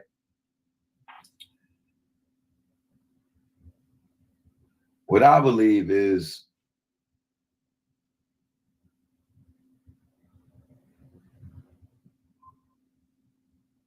when the beef was going on between Pac and Big and Suge and Puff, there was words thrown around. Now, according to Gene Squill, aka Eugene I. Squill, I can't post it, right? But I can't post it because what I'm saying, this ain't been proven yet. I still, what I'm saying, Snoop got a couple answers, but I'm saying it's a lot of answers, a lot of shit. Maybe he's just scared. I don't know. We're gonna find out. But yeah, man, that's your opinion though. I feel you, but I ain't gonna. I ain't doing that. That's your opinion. Shout out to you though, brother. You're a tight. According to Gene, D-Mac that runs around, not David Mack the cop, D-Mac the Crip that runs around with Diddy, kept telling Diddy that Southside, his Southside and his Grape Street niggas handle Suge and Pac for them if they needed them to. And he kept saying, this is what Gene is saying. Y'all probably heard him say this as well. Right? So, according to Keefe D, we do know that Southside was around Bad Boy. According to Keefe D, Puff offered them some money to,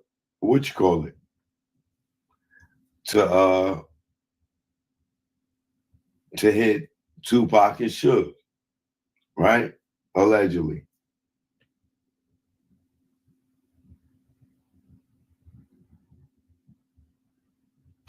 Now, according to Gene Squill,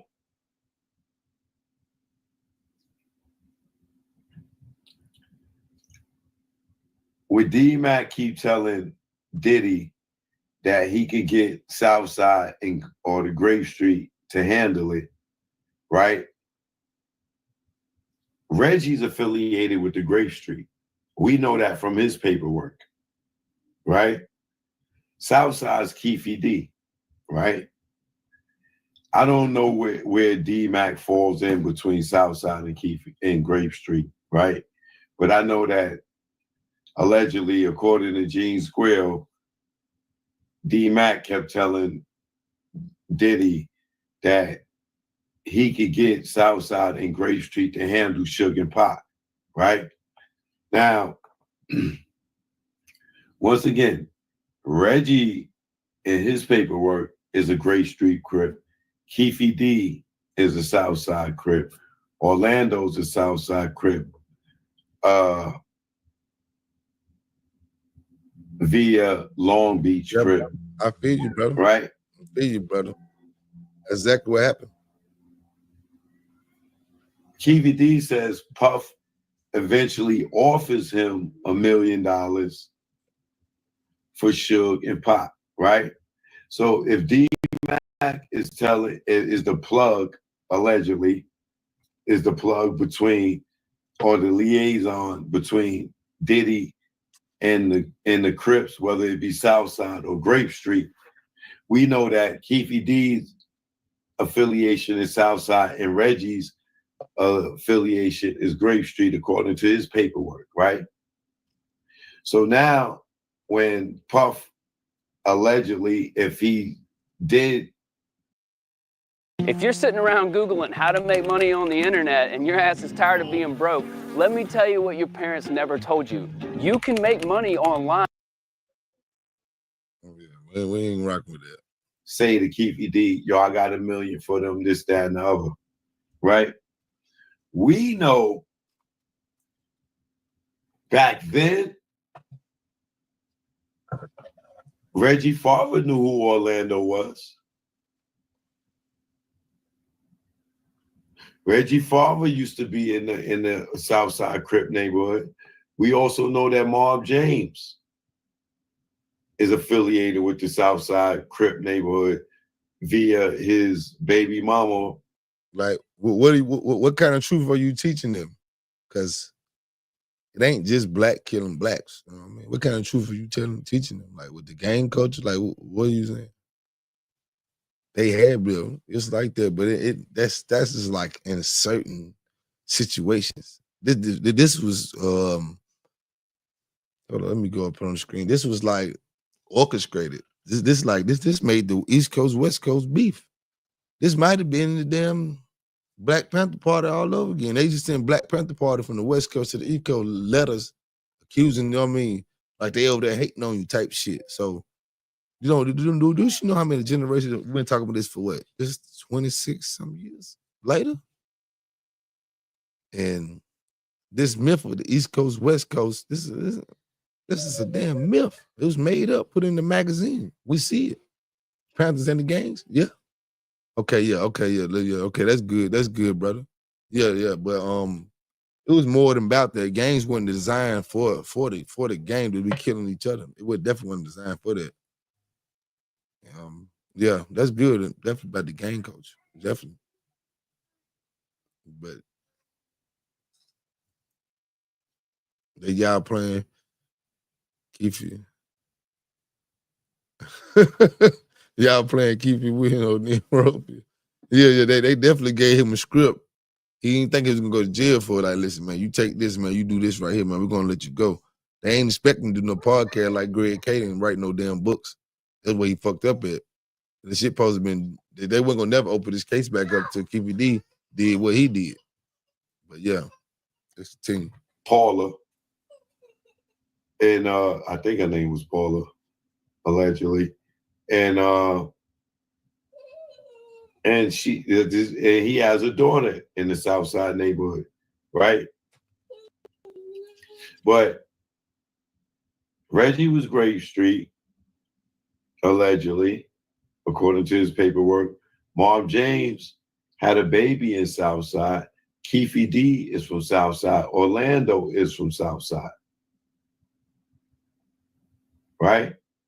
Now, Reggie and Trayvon Lane are close. He said they got there, I think, 2 doors from each other, right?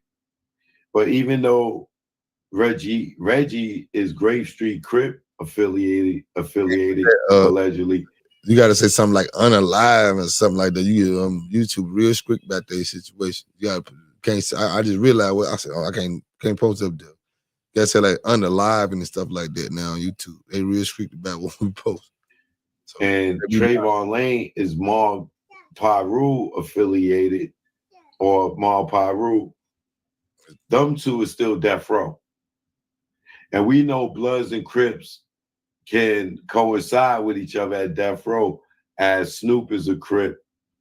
You know what I'm saying? And Suge homies was Bloods. Yeah. He cooked them. He fed it to him. He fed his father the shit first. He wasn't even there. Talking about old Southside did, Roger Block, because he walked out the door with Southside, but little did he know he didn't think that Orlando was gonna go back to the bar. He probably thought Orlando was gonna get up out of there, and then, allegedly, but it don't look too good. It don't look too good for these ex cops, whoever. Right.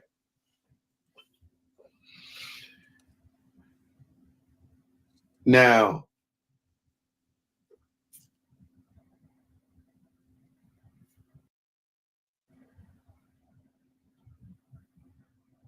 we know Trayvon and Orlando had a relationship at one point, right? I know that the Chain story is bullshit, right? But what I tell all that, the Chain story is the alibi for the hit. The Chain story is the alibi for the hit because that gives the impression that Tupac went and beat up Orlando Anderson because he took the little homie chain. That's a lie. Because the Chain story is a lie, right? So allegedly with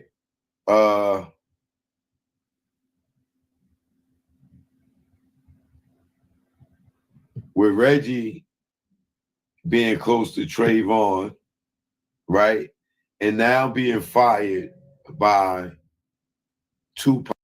Your child needs these 3 key factors to get into an Ivy League or top 25 university. And it's not having a good... My bad, y'all. I ain't paying for that. David Kenner being fired by Tupac. And Kentron being fired by Suge. And Suge finding out that Kenner put his name on his building. See, that's a lot of motive, right? It's like, why they ain't looking at that? Like, they were trying to set him up. You got the cops that's capable of it. They're basically capable of it. We see it. allegedly they see it, man. Like, come on, man. That's kind of weird. You don't think that's weird that damn, like they're trying to Reggie say he owned Death Row at one point. How you go from security to owning some shit? And them being woke, now they plan on going to Vegas, right? Yeah. But for some strange reason, Snoop is inquiring to Pac if he going to Vegas, but he never show up to Vegas. Not only do he not show up to Vegas, he tell his whole crew, do not go. As if he knew something was going to happen. Now, according to Warren G, Snoop even had communications on what was going on out in Vegas via walkie-talkie. Why? We don't know. But let's go into the affiliations. That's interesting. That's interesting, Choke. I ain't mean to pause like that, Choke, but that's interesting right there. How did Suge say nobody? You weren't supposed to have no. Why the hell you need to walk and talk and you told your people not to go to LA? We ain't going to LA.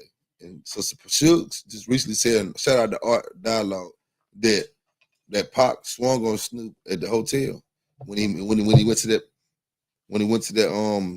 to the radio show with Angie Martinez. He made some statements. Say he ain't got no beef with Bad Boy. Pac ain't like that. And I kind of knowing Pac, you ain't with him. You against him. It's the world against me. That's what he said.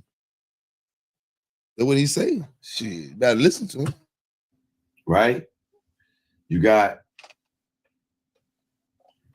Sharita Knight, who is Suge's ex-wife or wife, maybe at the time. Manages Snoop, the Dog Pound, Nate Dogg, all these people mostly on the Crip side, right? But at the same time, she's messing with Kevin Gaines from the LAPD. I seen that. Who is friends with David Mack and Rafael Perez. We know Reggie is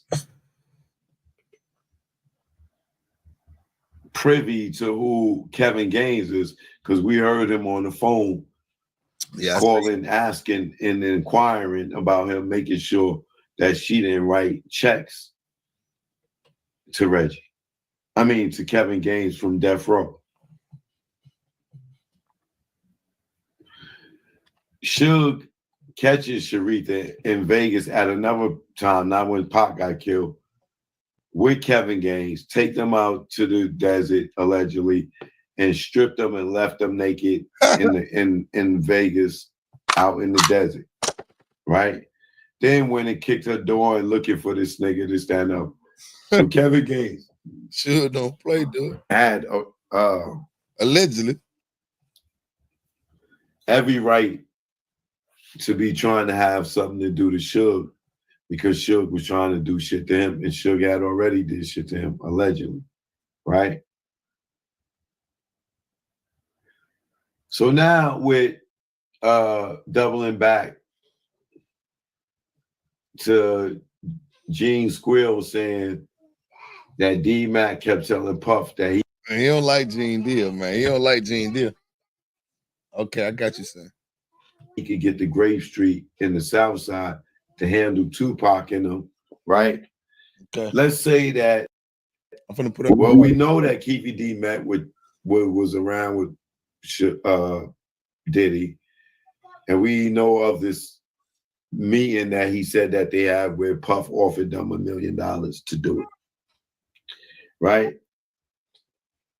Let's just assume that's all true. Hey, Choke, man, I got Choke, man. You got some good content, man. I got it. Choke got some good ideas and content. I was just watching this day at work, man. Shout out to Choke, no joke, man. Shout out to Choke, no joke. Let's see what Choke about to say.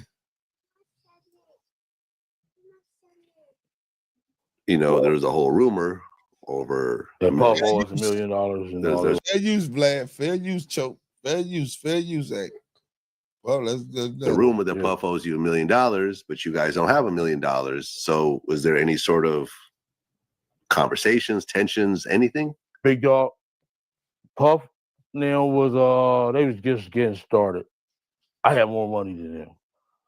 He was just getting started back then. $1 million is still $1 million. You're right. Like I said, he was just getting started. He was I was filling the tubs up. Dom Perignon and Cristal. You know what I'm saying? I'm the one showed him how to ball like that. Because he was drinking White Lightning. You know what I'm saying? Him and Andre Herrera, we was at the room in Anaheim.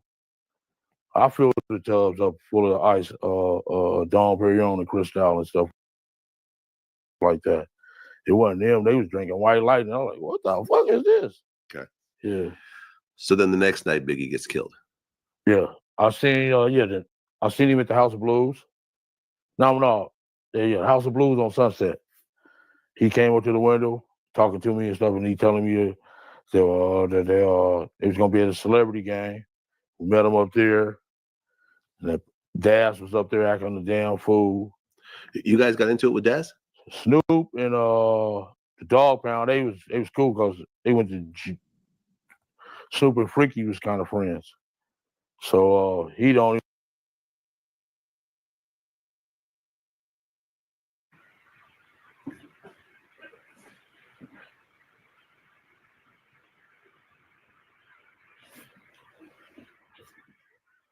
Do I got to repeat it or did y'all hear it?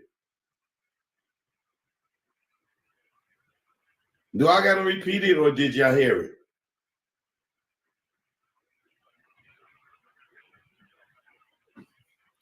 They was chilling at the celebrity basketball game. He said, in Snoop and Freaky Dre, which is Big Dre in the backseat in the car with Orlando in that myth story. Snoop and Freaky Dre is cool like that. Now, Tupac just died 6 months ago. And you telling me Snoop is cool, allegedly, with the dude that's supposed to have been in the car that killed Tupac?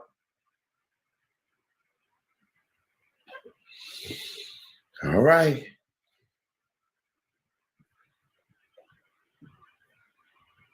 And remember, Snoop did the whole Hard White compilation with them, too. Y'all remember that, right? I'm the one showed him how to ball like that. Because he was drinking White Lightning. You know what I'm saying? Him and Andre Herrera, we was at the room in Anaheim.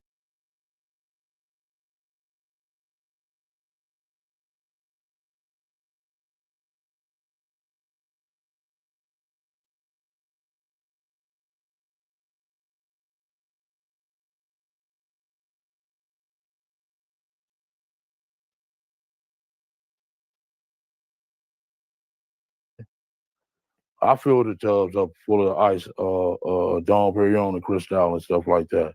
It wasn't them. They was drinking White Lightning. I was like, what the fuck is this? Okay. Yeah. So then the next night, Biggie gets killed. Yeah. I seen I seen him at the House of Blues. No. Yeah, House of Blues on Sunset. He came up to the window talking to me and stuff, and he telling me that it was gonna be at a celebrity game. We met him up there.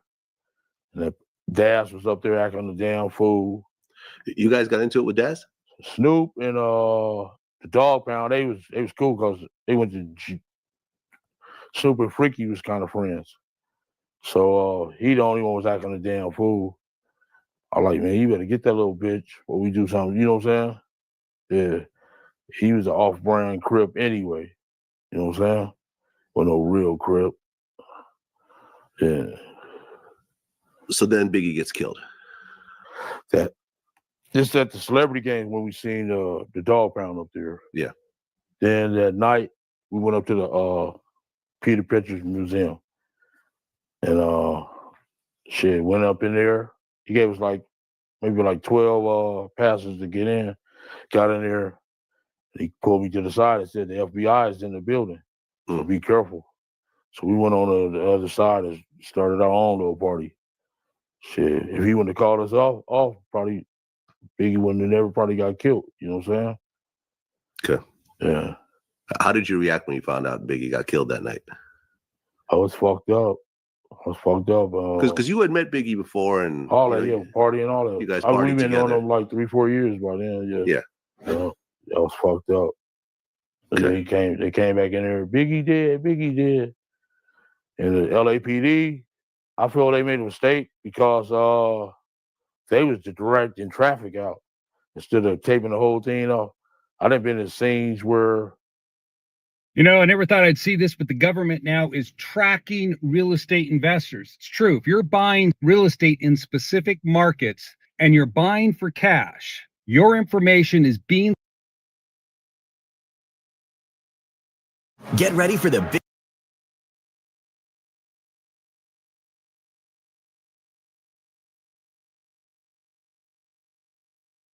game with Spectrum. Bring your entire family together for the best seamless TV viewing experience. Watch. Hooked up the task force. So there was a 146-man task force. On our whole crew, following people around. 150 agents. Okay. But the other dudes are still up.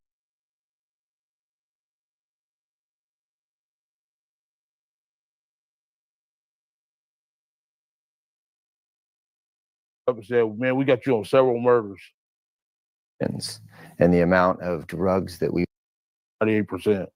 The feds. Yeah. So they showed me the first day they pulled down a thing and showed me a little bit. So it was right before the holidays. They said, enjoy your holidays. Come back here on the 9th of January and let us know your decision, what you want to do. But they was talking about, we want you to do the, what's that dude name? That,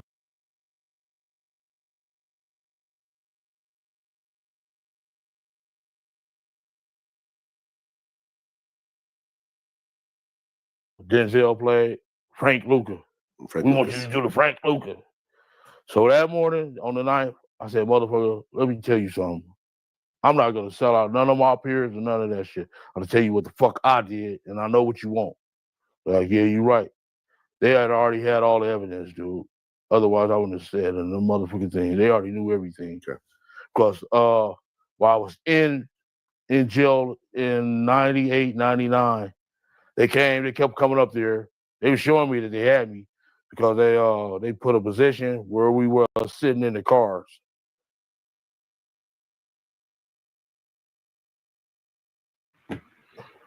What I told y'all. Now remember this. Now he's saying they already showed him some of this shit, and then they left, told him, yo, come back. He went back the next morning, boom, boom, boom. Then they came in here and showed him in jail. Yo, they showed him some more of the shit where they sitting at, positioned in the cars.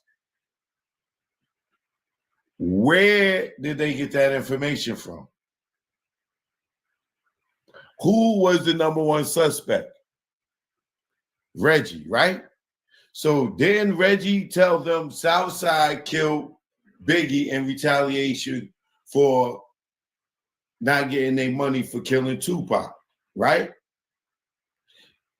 So if Gray Caden and the police come to Keefe D and they showing them who's in the car, what positions they was in, sitting already in, who the hell told them that?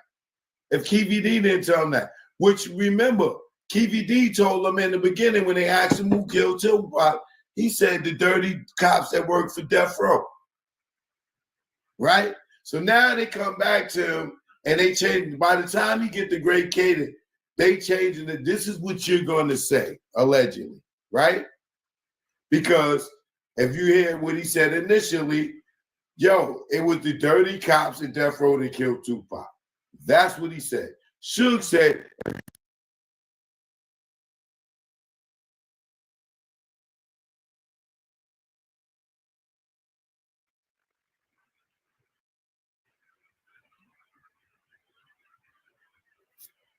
so what do you got here now? Keefe D said, yo, they came to me telling me already what was happening, where we was already positioned in the cars. Where they get that information from? Who was the first person to call anybody and say that it was Southside Crips? Reggie. Reggie called his father and told him that it was Southside that did that to that shot Tupac. With no police investigation. Today, this case ain't even solved. But the night it happened, Reggie was able to call his pops and tell him Southside did it. And his pops called around and told other cops Southside shot Tupac. And that spread it through the streets of Compton before Suge, Pac, anybody got back to Compton. It was already said that Orlando and them already did it because of the fucking fake ass fight, which we get ready to get into next, right after this. Listen to KVD tell you again.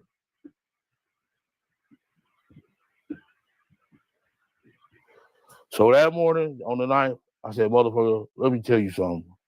I'm not going to sell out none of my peers or none of that shit. I'm going to tell you what the fuck I did, and I know what you want. They're like, yeah, you're right. They had already had all the evidence, dude. Otherwise, I wouldn't have said the motherfucking thing. They already knew everything. Because while I was in jail in 98, 99, they kept coming up there. They were showing me that they had me because they put a position where we were sitting in the cars. You know what I'm saying? They kept on showing me. And they was telling me that your friend Corey is telling on you. I'm like, damn, you know, you really heard it, you know what I'm saying? Because it was really.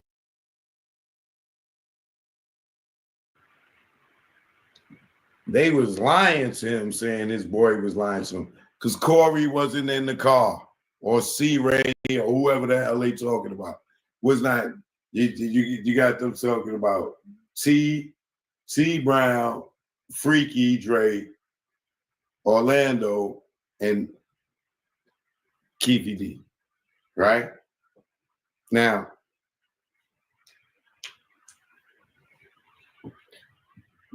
check this out.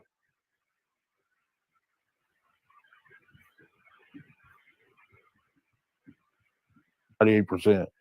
The feds. Yeah. So they showed me the first day they pulled down a thing and showed me a little bit.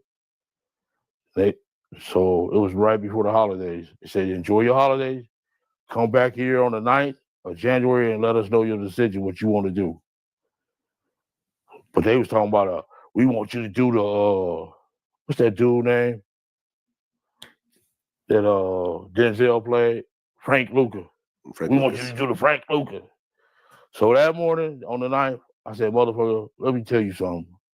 I'm not going to sell out none of my peers or none of that shit. I'm going to tell you what the fuck I did, and I know what you want. They're like, yeah, you're right. They had already had all the evidence, dude. Otherwise, I wouldn't have said the motherfucking thing. They already knew everything. Because while I was in jail in 98, 99, they kept coming up there. They were showing me that they had me because they put a position where we were sitting in the cars. You know what I'm saying? They kept on showing me. And they was.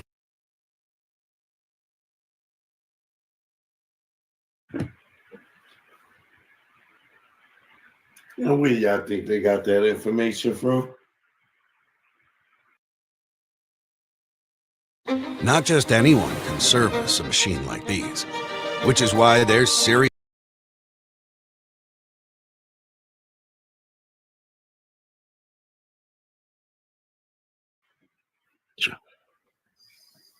Yeah. All right, let's. I don't want to talk about that.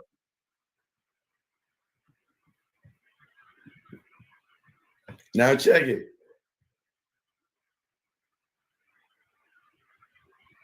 This is his first interview right here, right? Now, when Vlad asks him, says, "Oh, well, yeah, no guy," he said, "Who said that?"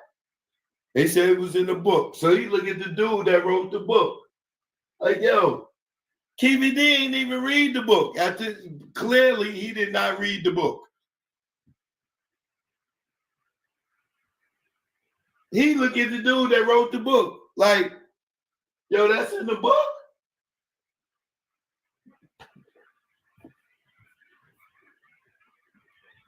KVD wrote this book because Greg Caden put out the murder rap book. And he said, oh, he could do that. He already tell it, I'm going to write a book and make some money. And I wouldn't be surprised if Reggie coached him into it. Because Reggie's definitely the one that set him up to do these interviews.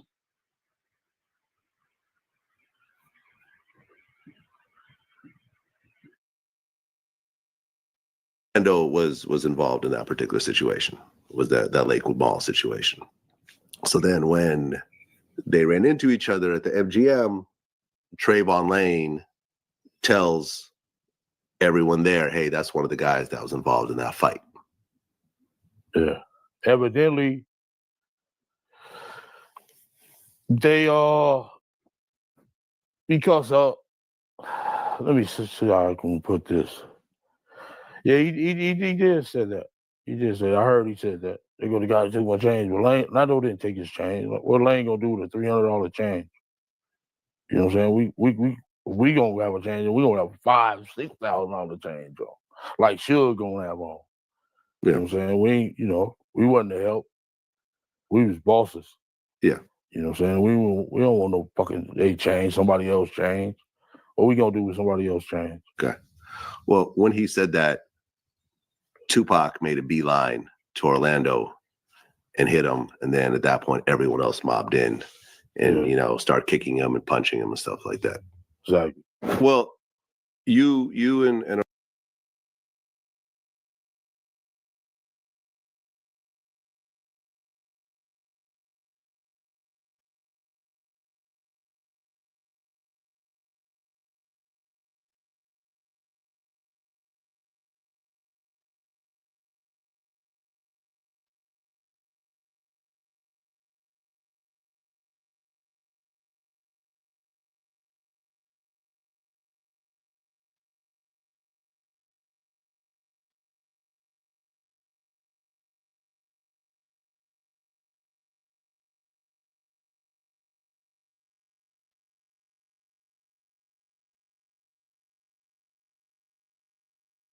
Orlando and everyone else meets up. But you guys don't have any guns. Who said that? Well, it was in the book. Until Von Zip came in the picture. Yeah. All right, let's I don't want to talk about that. Okay. But it is in the book. Okay, yeah.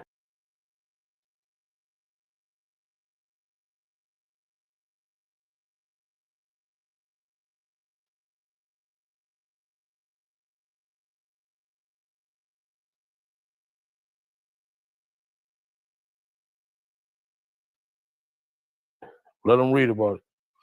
Okay. And I guess Foxy Brown was with Zip? Let them read about it. Okay. Well, according to the book, which there's going to be a link in the video that you could actually order from. That's right. Matter of fact, let me see my book.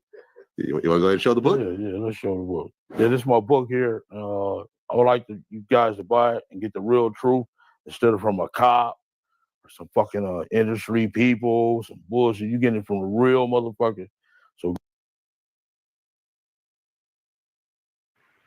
this right here is what's going to slam his ass in court. They definitely going to use this clip right here in court. I promise you. Him saying that they're getting the real thing instead of getting it from a cop. See, this is what I'm trying to tell y'all, right? He wrote this book based off of what Greg Caden put out.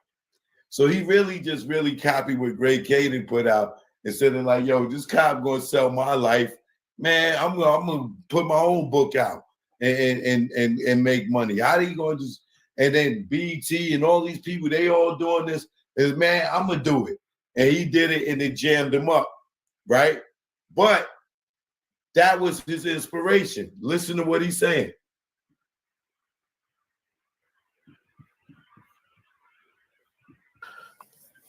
they because let me see how I can put this. Yeah, he did say that. He did say, I heard he said that. They're going to guys take my change. But Lane, Nando didn't take his change. What Lane gonna do with a $300 change? You know what I'm saying? We gonna have a change, and we gonna have $5,000-$6,000 change, though. Like Suge gonna have on. You know what I'm saying? We wasn't the help. We was bosses. Yeah. Here's a big secret. Only 17 out of every 100 money managers have done better than the stock market in the last 20 years. That's right, just 17%. When it's your money and your future on the line, it can be really stressful. You know what I'm saying? We don't want no fucking they change, somebody else change. What we gonna do with somebody else change? Okay. Well, when he said that, Tupac made a beeline to Orlando and hit him, and then at that point, everyone else mobbed in and start kicking him and punching him and stuff like that. Exactly. Well, you and Orlando and everyone else meets up, but you guys don't have any guns. Who said that? Well, it was in the book. Until Von Zip came in the picture. Yeah. All right, let's. I don't want to talk about that. Okay, I mean, but it is in the book. Okay, yeah. Let them read about it. Okay, and I guess Foxy Brown was with Zip. Let them read about it. Okay. Well, according to the book, which there's going to be a link in the video that you could actually order from. That's right. Matter of fact, let me see my book. You want to go ahead and show the book? Yeah, let's show the book. Yeah, this is my book here. I would like you guys to buy it and get the real truth instead of from a cop or some fucking industry people, some bullshit. You get it from a real motherfucker. So go get the book, and you can get the real truth about this whole situation. Thank you. Okay. Well, I'm going to go ahead and read from the book passage. Okay. On getting a gun for the Tupac hit. While we were waiting for the valet to bring out our cars, Zip seized the opportunity and called me over to his Benz. Zip was a big-time New York player, pimp, and hustler who used to come out to California and handle his business and kick it with us sometimes. As I walked up to the driver's side, I noticed the rapper Foxy Brown was in the car with Zip. So he instructed her to step out of the car and motioned for me to jump in. Zip had a hidden compartment, and he opened up, reached in, and pulled back a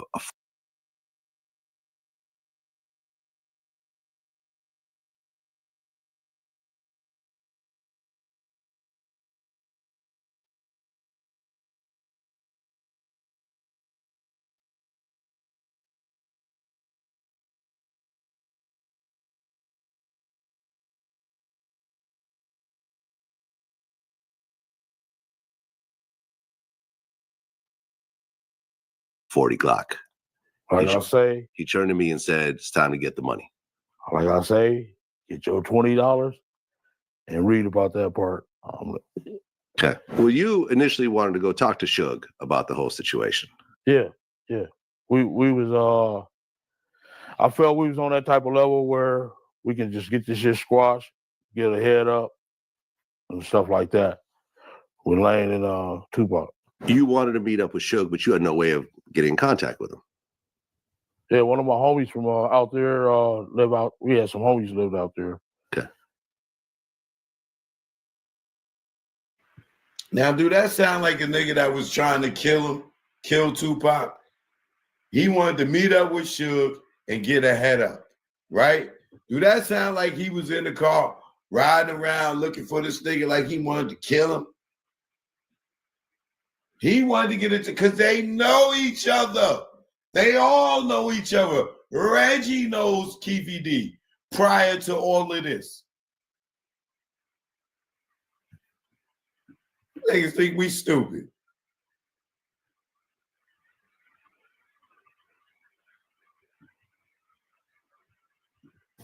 I had heard some stories, supposedly that Suge used Tupac as a shield when the bullets started flying, but that's some bullshit. Suge was already wounded, and he was the one that got touched. As the rounds continued flying, I ducked down so I wouldn't get hit. Basically, yeah. White Cadillac, arm came out the back seat and started letting off. What went through your head when you saw that? They shoot my nigga. So the bullets started flying. Tupac and Suge's car get all shot up. Was there, and I'd heard different versions of the story, but the one version I heard was that that their entourage started shooting back. Basically.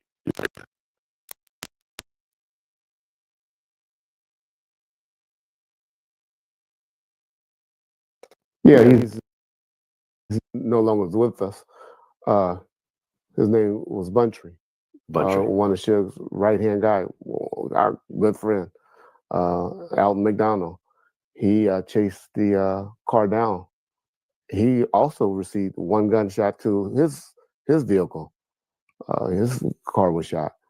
He had a black Toyota Supra, and him and another guy returned shots at that car. Simple Minds, Alive and Kicking Tour 2025. Yeah, they saying they left their guns at home, though. They started shooting back. Then some chicks was in the sea breeze, started falling. I can't get hard, not even with the blue pills. Will the salt trick?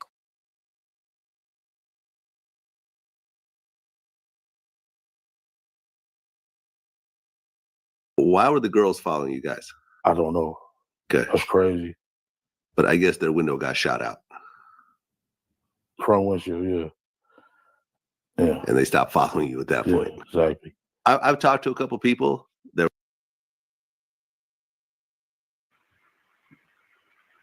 These girls' front windshield never got shot out, y'all. I'm telling y'all this thing, he's making this up. The girl's front windshield never got shot out. You know what it is to shoot out a front windshield?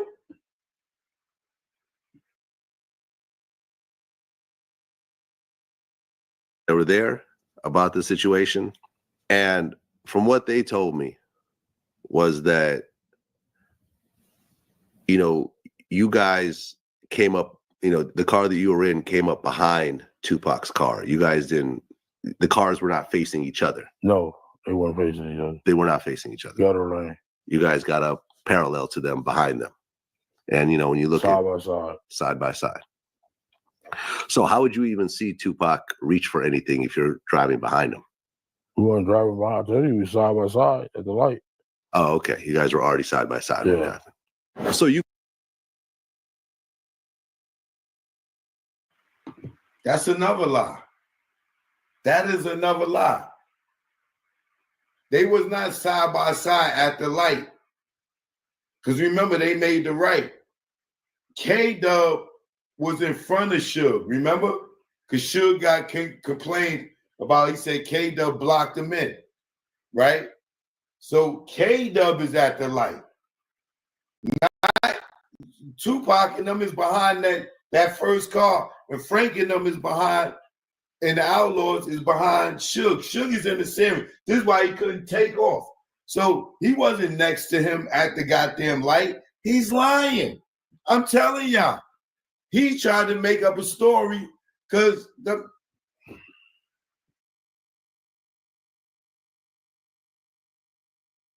you guys ended up going back to the hotel together afterwards. Yeah. Someone actually suggested, and from what they told me was that, you guys came up, the car that you were in came up behind Tupac's car. You guys didn't, the cars were not facing each other. No, they weren't facing each other. They were not facing each other. Gutter lane. You guys got up parallel to them, behind them. And, when you look side by side. So how would you even see Tupac reach for anything if you're driving behind him? We weren't driving behind. I tell you, we were side by side at the light. Oh, okay. You guys were already side by side. Yeah. So you guys ended up going back to the hotel together afterwards. Yeah. Someone actually suggested that y'all pour out a little bit of liquor for Tupac. No, I wouldn't pour out a little liquor for us. Pour it down our throat. I'm going to read for the book. Okay. We made it back to the hotel. We popped our bottles and partied like it was any other night. Of course, someone suggested that we pour out a little for Tupac, which we did. And smoked our weed like we had planned to in the first place. Yeah.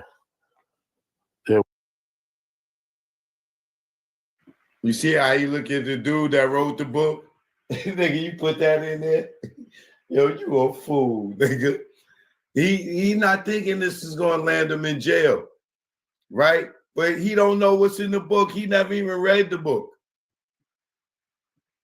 Yeah, well, I just made the book get cited on. We ain't pouring out no liquor for him. You guys. You heard what he said? I was just making the book exciting. We ain't pour out no liquor for him. Told you.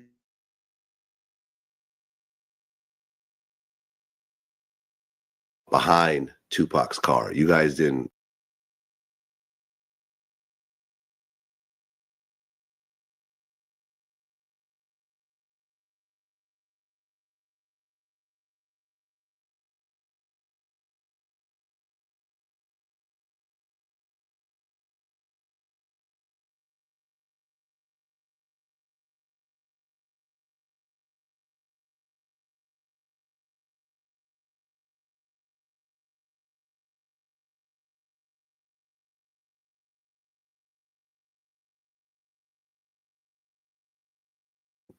The cars were not facing.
Facing each other. No, they weren't facing each other. They were not facing each other. Gutter lane. You guys got up parallel to them, behind them.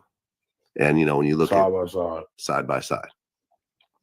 So how would you even see Tupac reach for anything if you're driving behind him? We weren't driving behind. I tell you, we were side by side at the light.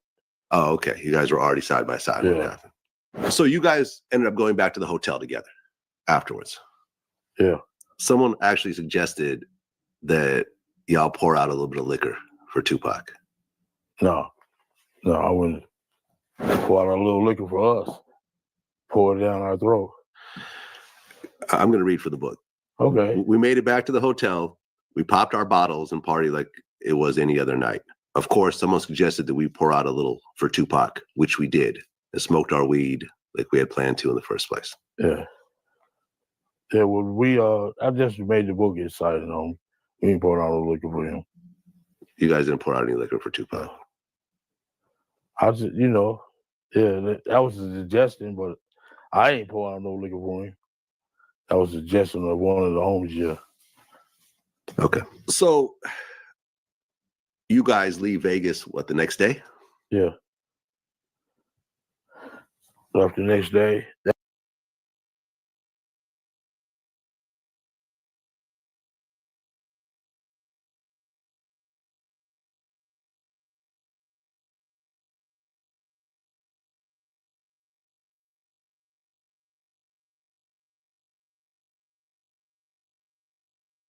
You can sell this $5 spatula on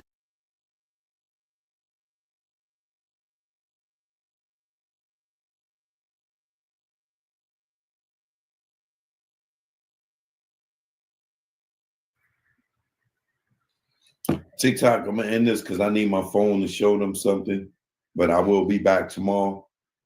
Y'all can come live on the YouTube. I'm on YouTube, so y'all can see the rest of this. But I appreciate y'all for tuning in. All right. Much love.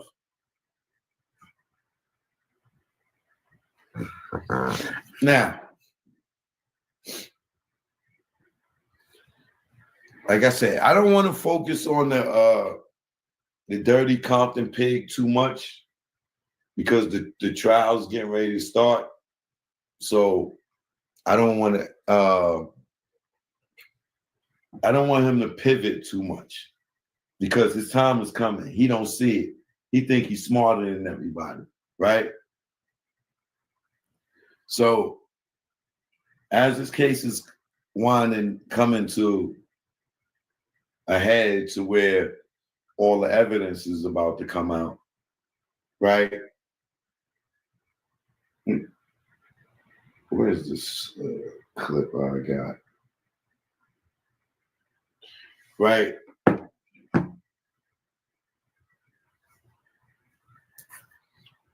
I keep telling y'all that Orlando Anderson did not kill Tupac, right? Y'all want to believe that story. I keep telling y'all that story comes from Reggie Wright Jr. Reggie Wright Jr. is the one that called his father and told him that Southside did it. And he was not there. Was nowhere around during the fight or during the shooting, but somehow he knows exactly who's responsible for it. And he called his father, and his father called all the cops in the Compton, and they spreaded that word on the street. And to this day, that word has been circulating that Orlando did it, right? Now, if you got common sense, right? And you heard all these stories about Death Row and Suge Knight, the nigga that make niggas drink piss, allegedly, right? And how ill of a nigga Buntry was, neck bone, heroin, you know, like you've heard the stories, right? What make you think that if Orlando Anderson was the one that killed Tupac, that he would have lived a week past that shit? Dude, Bobby Finch got killed within minutes, right? As soon as the war started, right? They killed Bobby Finch, right? And Reggie knew about that. He knew about that. He was still in fucking Vegas. According to Kevin Hackey, he said he called Reggie minutes after Bobby Finch got you, and Reggie already knew and told Kevin Hackey allegedly, yo, don't tell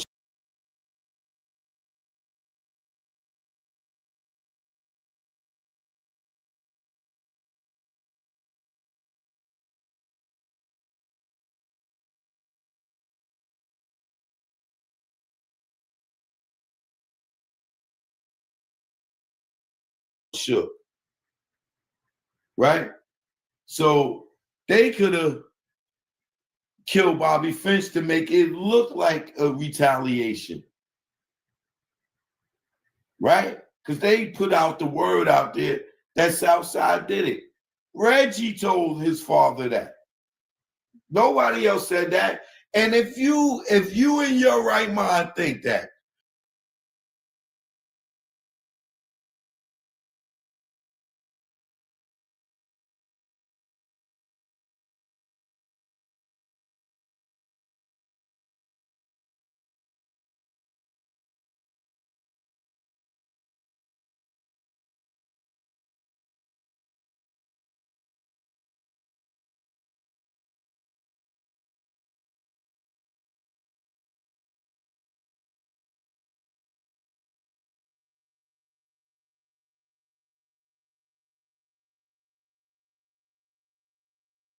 Suge Knight is going to pay Orlando Anderson to come in the courtroom and testify for him to try to beat a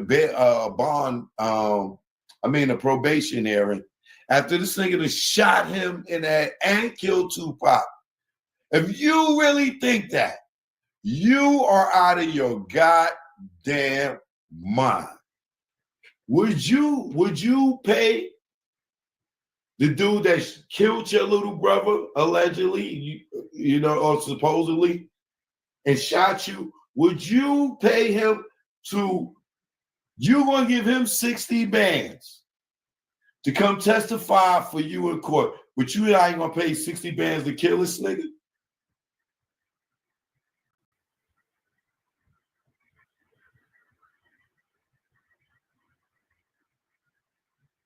Come on. And Keefy D is still living all the time. And you telling me, you can you imagine how many times Suge Knight saw Keefy D and Orlando Anderson after, well, maybe not Orlando. I don't know if Orlando was alive when Suge got out of jail. But at least Keefy D. You don't think Suge saw Keefy?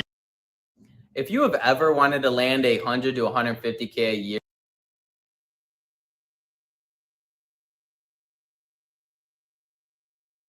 some years later after Pac died and he got out of jail? And he didn't do nothing to him. He didn't even beat him up. But you hear all these other stories about all these other people that got their ass whipped, this, that, and the third. But the nigga that killed Tupac, Suge gonna pay this nigga to come to court and testify for him. And he just gonna walk around confident, and he just died in a totally unrelated shit to Tupac. Some other niggas killed him and some other shit. But you tell me, they would just let this dude walk around if he really killed Pac?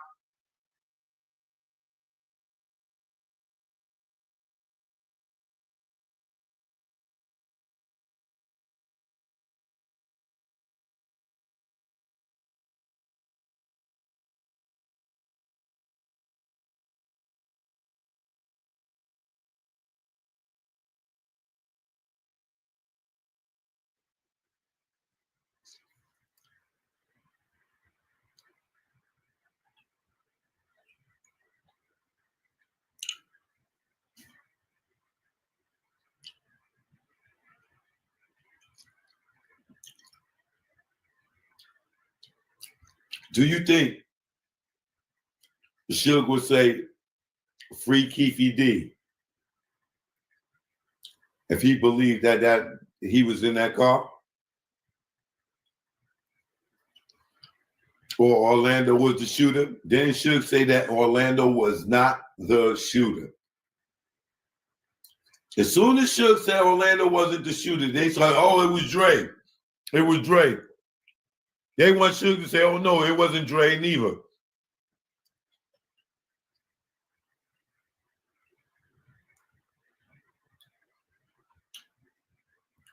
Now, I'm telling you, that story is bullshit. Everybody in that car is brown skin. Gaddafi said the driver was a light-skinned nigga with a mustache, with a hat on, that looked like a bitch in the face. None of those niggas is light-skinned. Not near one of them. Nowhere near light-skinned. They put T Brown in the car, and T Brown's on camera, on video, on audio, said, I was not there. I was not there. And they keep trying to push it on y'all that T Brown was there. And they say, oh, we knew he was there because 6 months later we raided his house and we found a Vegas postcard. Greg Kader, get the fuck on with that.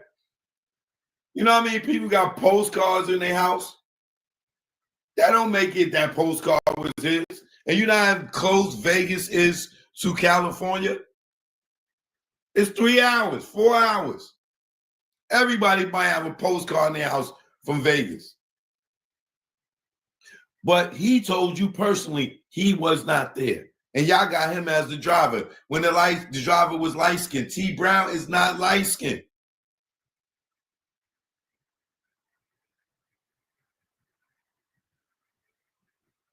And remember, the story came from Reggie. Reggie told Greg Kaden that Southside killed Biggie in retaliation for not giving Nate money for Tupac and gave Greg Kaden that whole Tupac story. Remember, Keefy D tells it in his interview.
one of them, that when the police came to him, they already had everything pulled down on the chart and told him everything that happened and that he just got to agree with it. Where did they get the story from? Reggie. Because Reggie didn't, KVD didn't tell him that whole story. They already had it. Greg Kanan is coming from Reggie. That's his informant.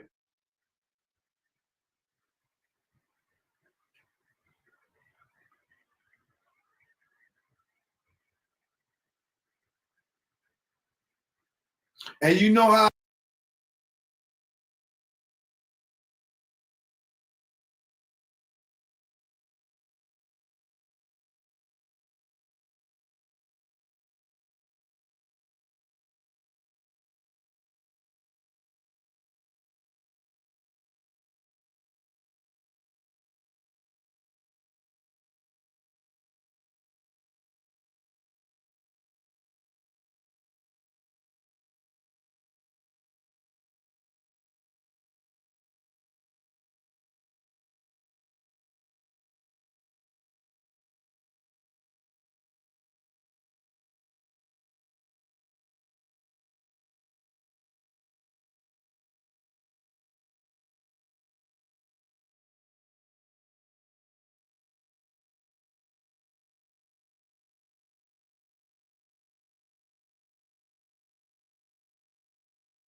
I know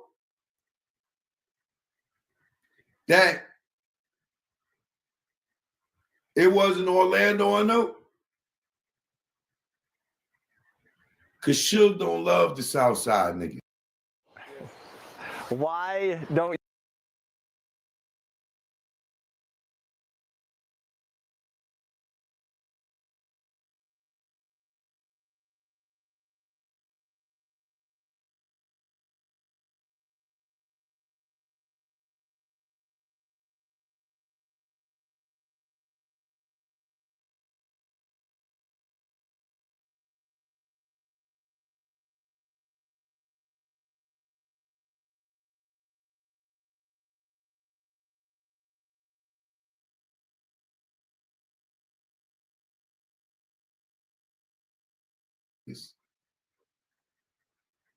And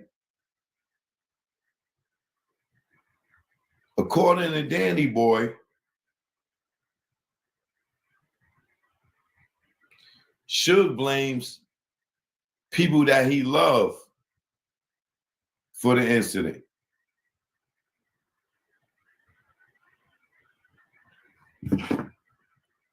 I'm using this under fair use. Peep this.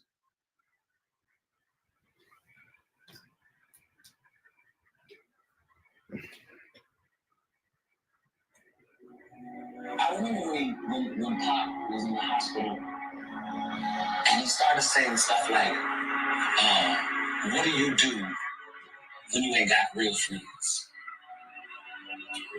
What do you do when the people you love do you wrong? Like, these are some of the words that I remember.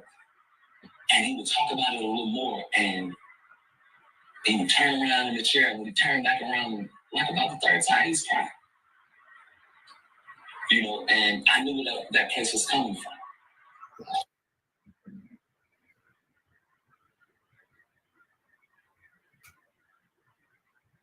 Did y'all hear that? Pac in the hospital. Suge talking to Danny Boy, sitting in the chair and say, what do you do when the niggas that you love cross you? He know exactly who did it for him to say, to know, and sitting there crying when he's saying it. You think he don't know it's you, pork butt? And y'all on that side? But I don't want to say too much yet. I want to wait until the trial. But here's another bombshell for you. Listen to what he say. What Suge say while Pac is in the hospital. He knows.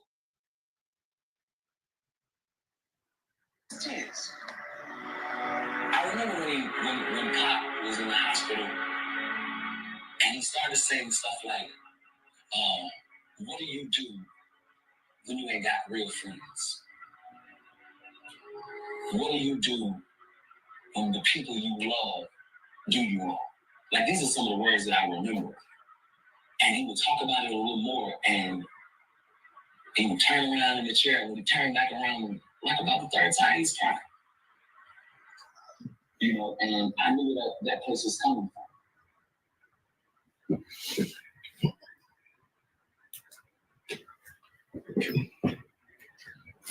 What do you do when the people you love do you wrong?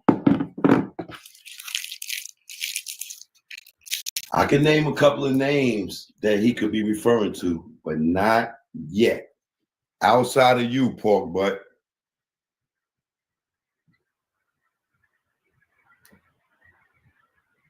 Outside of you. Who you think he talking about, pork butt?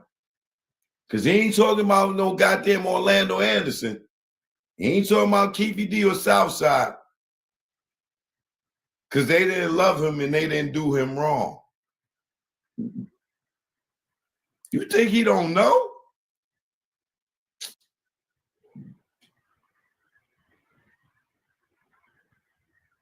Y'all know in the chat. Y'all know exactly who he talking about. We all know. They all know. But as you will see when the trial comes, what Keefy D said, it was the crooked cops that killed Tupac, right? That was working the death row, allegedly, right? Watch what I'll tell you. Watch what's going to happen. Watch what's going to happen. It's coming. Just wait for it. This nigga think he's slick, and he done talked himself into, oh, this is why I done fell back off of him, because I wanted him to keep talking. Keep talking. And he dug a deep hole for himself. He just don't know yet, because he think he's smarter than everybody. This is why I'm just waiting for the trial to start. Watch his face when he ace. 1, 2, 3. Watch his face when he ace, baby. Watch. Oh, y'all getting ready to see something happen. It's going to, you think the Diddy shit going to be shaking up? Watch what happens in the Tupac case. Your child needs these 3 key factors to get into an Ivy League or top 25 university. And it's not having a good GPA or SAT score. Let me explain. This dude done ran his mouth one too many times. He should have been got the fuck off YouTube. You might have been safe. Now it's too late. And he testified in the grand jury. That's what's going to burn him the most. Because he can't go nowhere. Can't go nowhere. But think about what I said. And y'all young ones, think about what I said. Why would they be calling y'all up there to do interviews and you not even famous? Not taking nothing away from you. You might be. I don't know you like that. You might be hood famous. But think about why they calling you up there and the questions they asking you.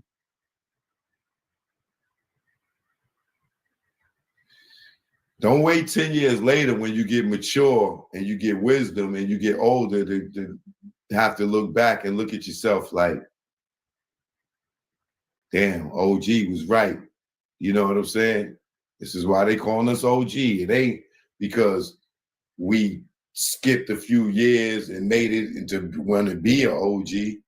No, OG comes from surviving a lot of decades on this earth, trials and tribulations.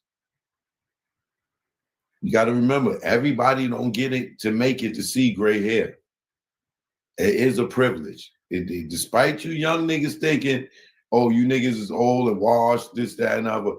Trust me when I tell you, it is a privilege to be able to look back at your old self and see how stupid you was when you thought you knew everything. Wisen up. Listen to the old heads. Talk to your old heads. Get their experience, their life experience, the stuff that you didn't go through. If you ain't 25 yet,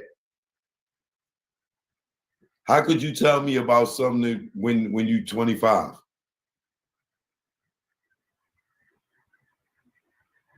If you're not 21 yet, how could you tell me anything when you haven't experienced taking your license and be able to legitimately walk into a club and not having no problems?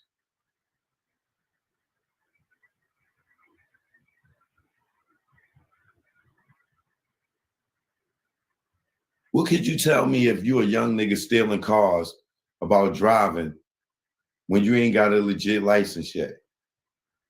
You don't know what it feels like to have a cop pull you over and you not be scared. And you roll the window down, get a nigga your license, your registration, your insurance, and tell them, fuck you. Because all your paperwork is legit. And they can't take you to jail because you joyriding. You ain't get to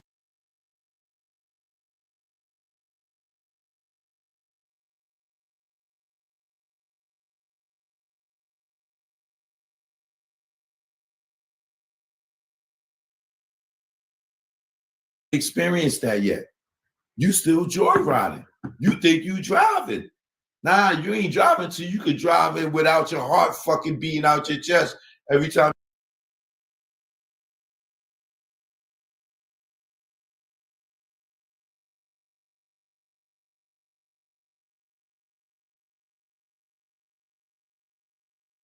You see a goddamn light behind you.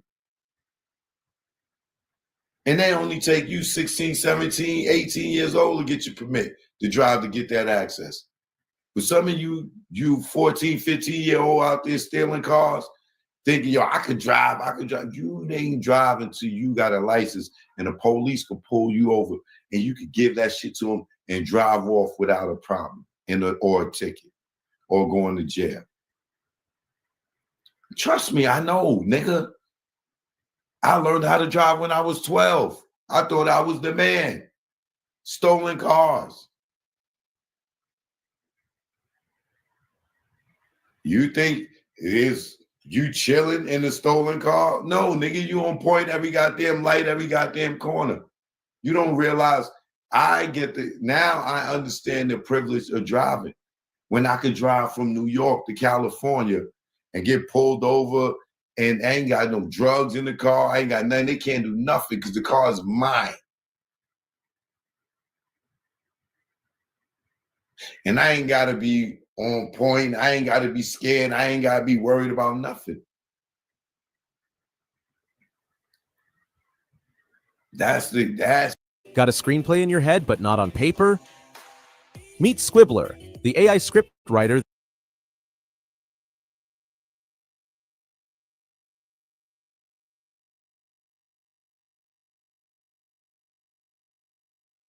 Age, and that's just getting to be a older teenager. You know what I mean? To getting into my 20s. So when you young niggas keep calling niggas old head and unk and this, that, and the other, if you're not inspired to be old, what are you here for? You don't want to see you with grandkids. You don't want to see you make a baby and your baby make a baby and see how that baby still look like you. You don't want that experience? To see you generations of you, your face, go through 3 different people and you still see your face? You don't want to be old like that, huh? Okay. You'll learn something, all right? If you ain't gonna learn nothing on any other channel, you're gonna learn something here. Please believe it. You know?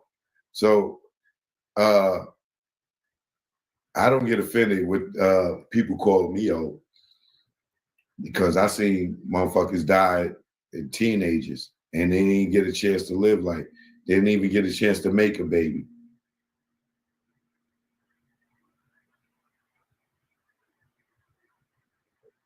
Something for you to think about, youngin'. All right? Choke no joke, you already know. Tomorrow I'll catch you, all right? I think I need to go work out. I'm about to go ahead and do me some push-ups, some calisthenics right here in the crib, man. Hit me up at chokenojoke@gmail.com. You're going to have a ball. If you don't believe me, go to my YouTube page, go to the playlist, and go to Virgin Voyages. And look, I done been on 4 of them. Look how much fun it is. And now we're having a birthday group. You got to join us, and we're going to have a damn good time. All right? Choke no joke, you already know. My fellow Americans, salute. He'll be on the cruise with me too.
Fuck what they talking about.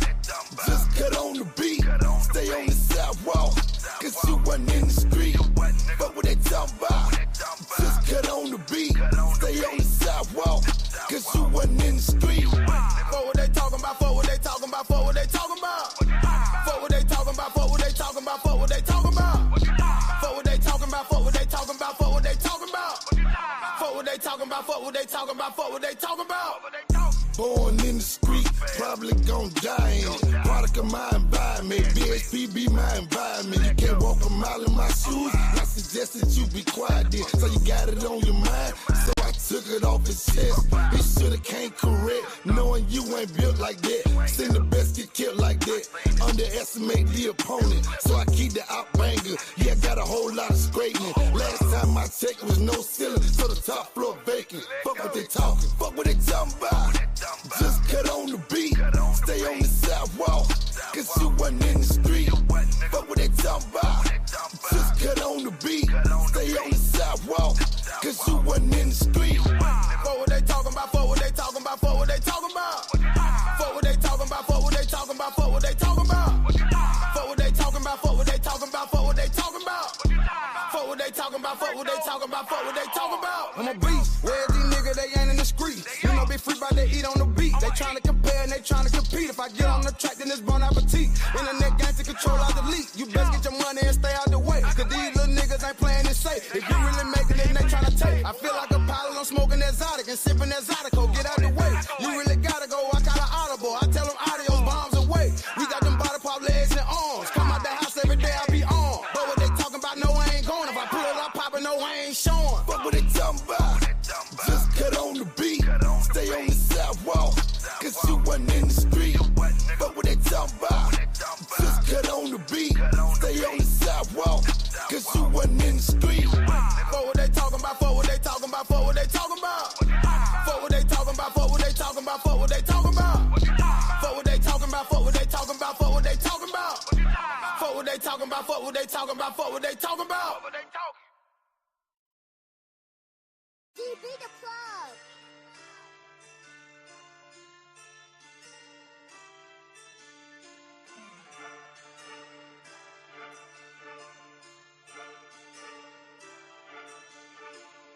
Fuck what they talking about.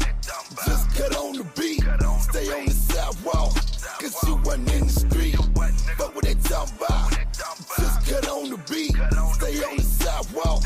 Cause you wasn't in the street. Fuck what they talking about. Fuck what they talking about. Fuck what they talking about. Fuck what they talking about. Fuck what they talking about. Fuck what they talking about. Fuck what they talking about. Fuck what they talking about.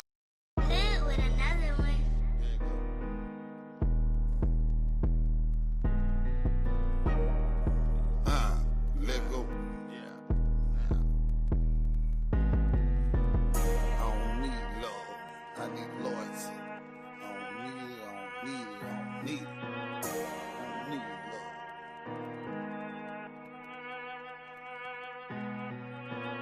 I don't need love. I don't need love. I need loyalty. I don't need it. I don't need it. I don't need it.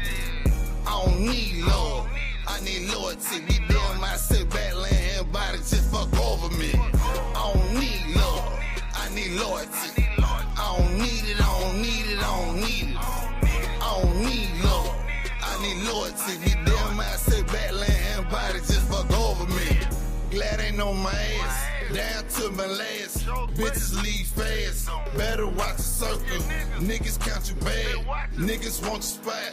Parties fucked up. They named me for the fucking type of fool with the wrist game. Spit fire, drawing symbols in the same. Leave behind shit stains. Grew up gripping grants and I don't need love. They can get you killed by your own niggas had to say it. But I don't need love. I need loyalty. I don't need it, I don't need it, I don't need it. I don't need love. I need loyalty. Be damn, I sit back, laying everybody just fuck over me. I don't need love. I need loyalty. I don't need it, I don't need it, I don't need it. I don't need love. I need loyalty. Be damn, I sit back, laying everybody just fuck over me. I don't need love. I need hard work. Put so much weight, make my damn arms hurt. Whipping dope with one hand, arm looking like Popeye. Cooking on the stove, I got one eye. See the fake love through my third eye. Head above water, hand busy saying, nigga go harder. And watch who you keep around, you know they wanna see you down. Money won't change you, just the people that's around. Watch what I say, I don't need love. I need loyalty. I don't need it, I don't need it, I don't need it. I don't need love. I need loyalty. Be damn, I sit back, laying everybody just fuck over me. I don't need love. I need loyalty. I don't need it. I don't need it. I don't need it. I don't need love. I need loyalty. Be damn, I sit back, laying everybody just fuck over me.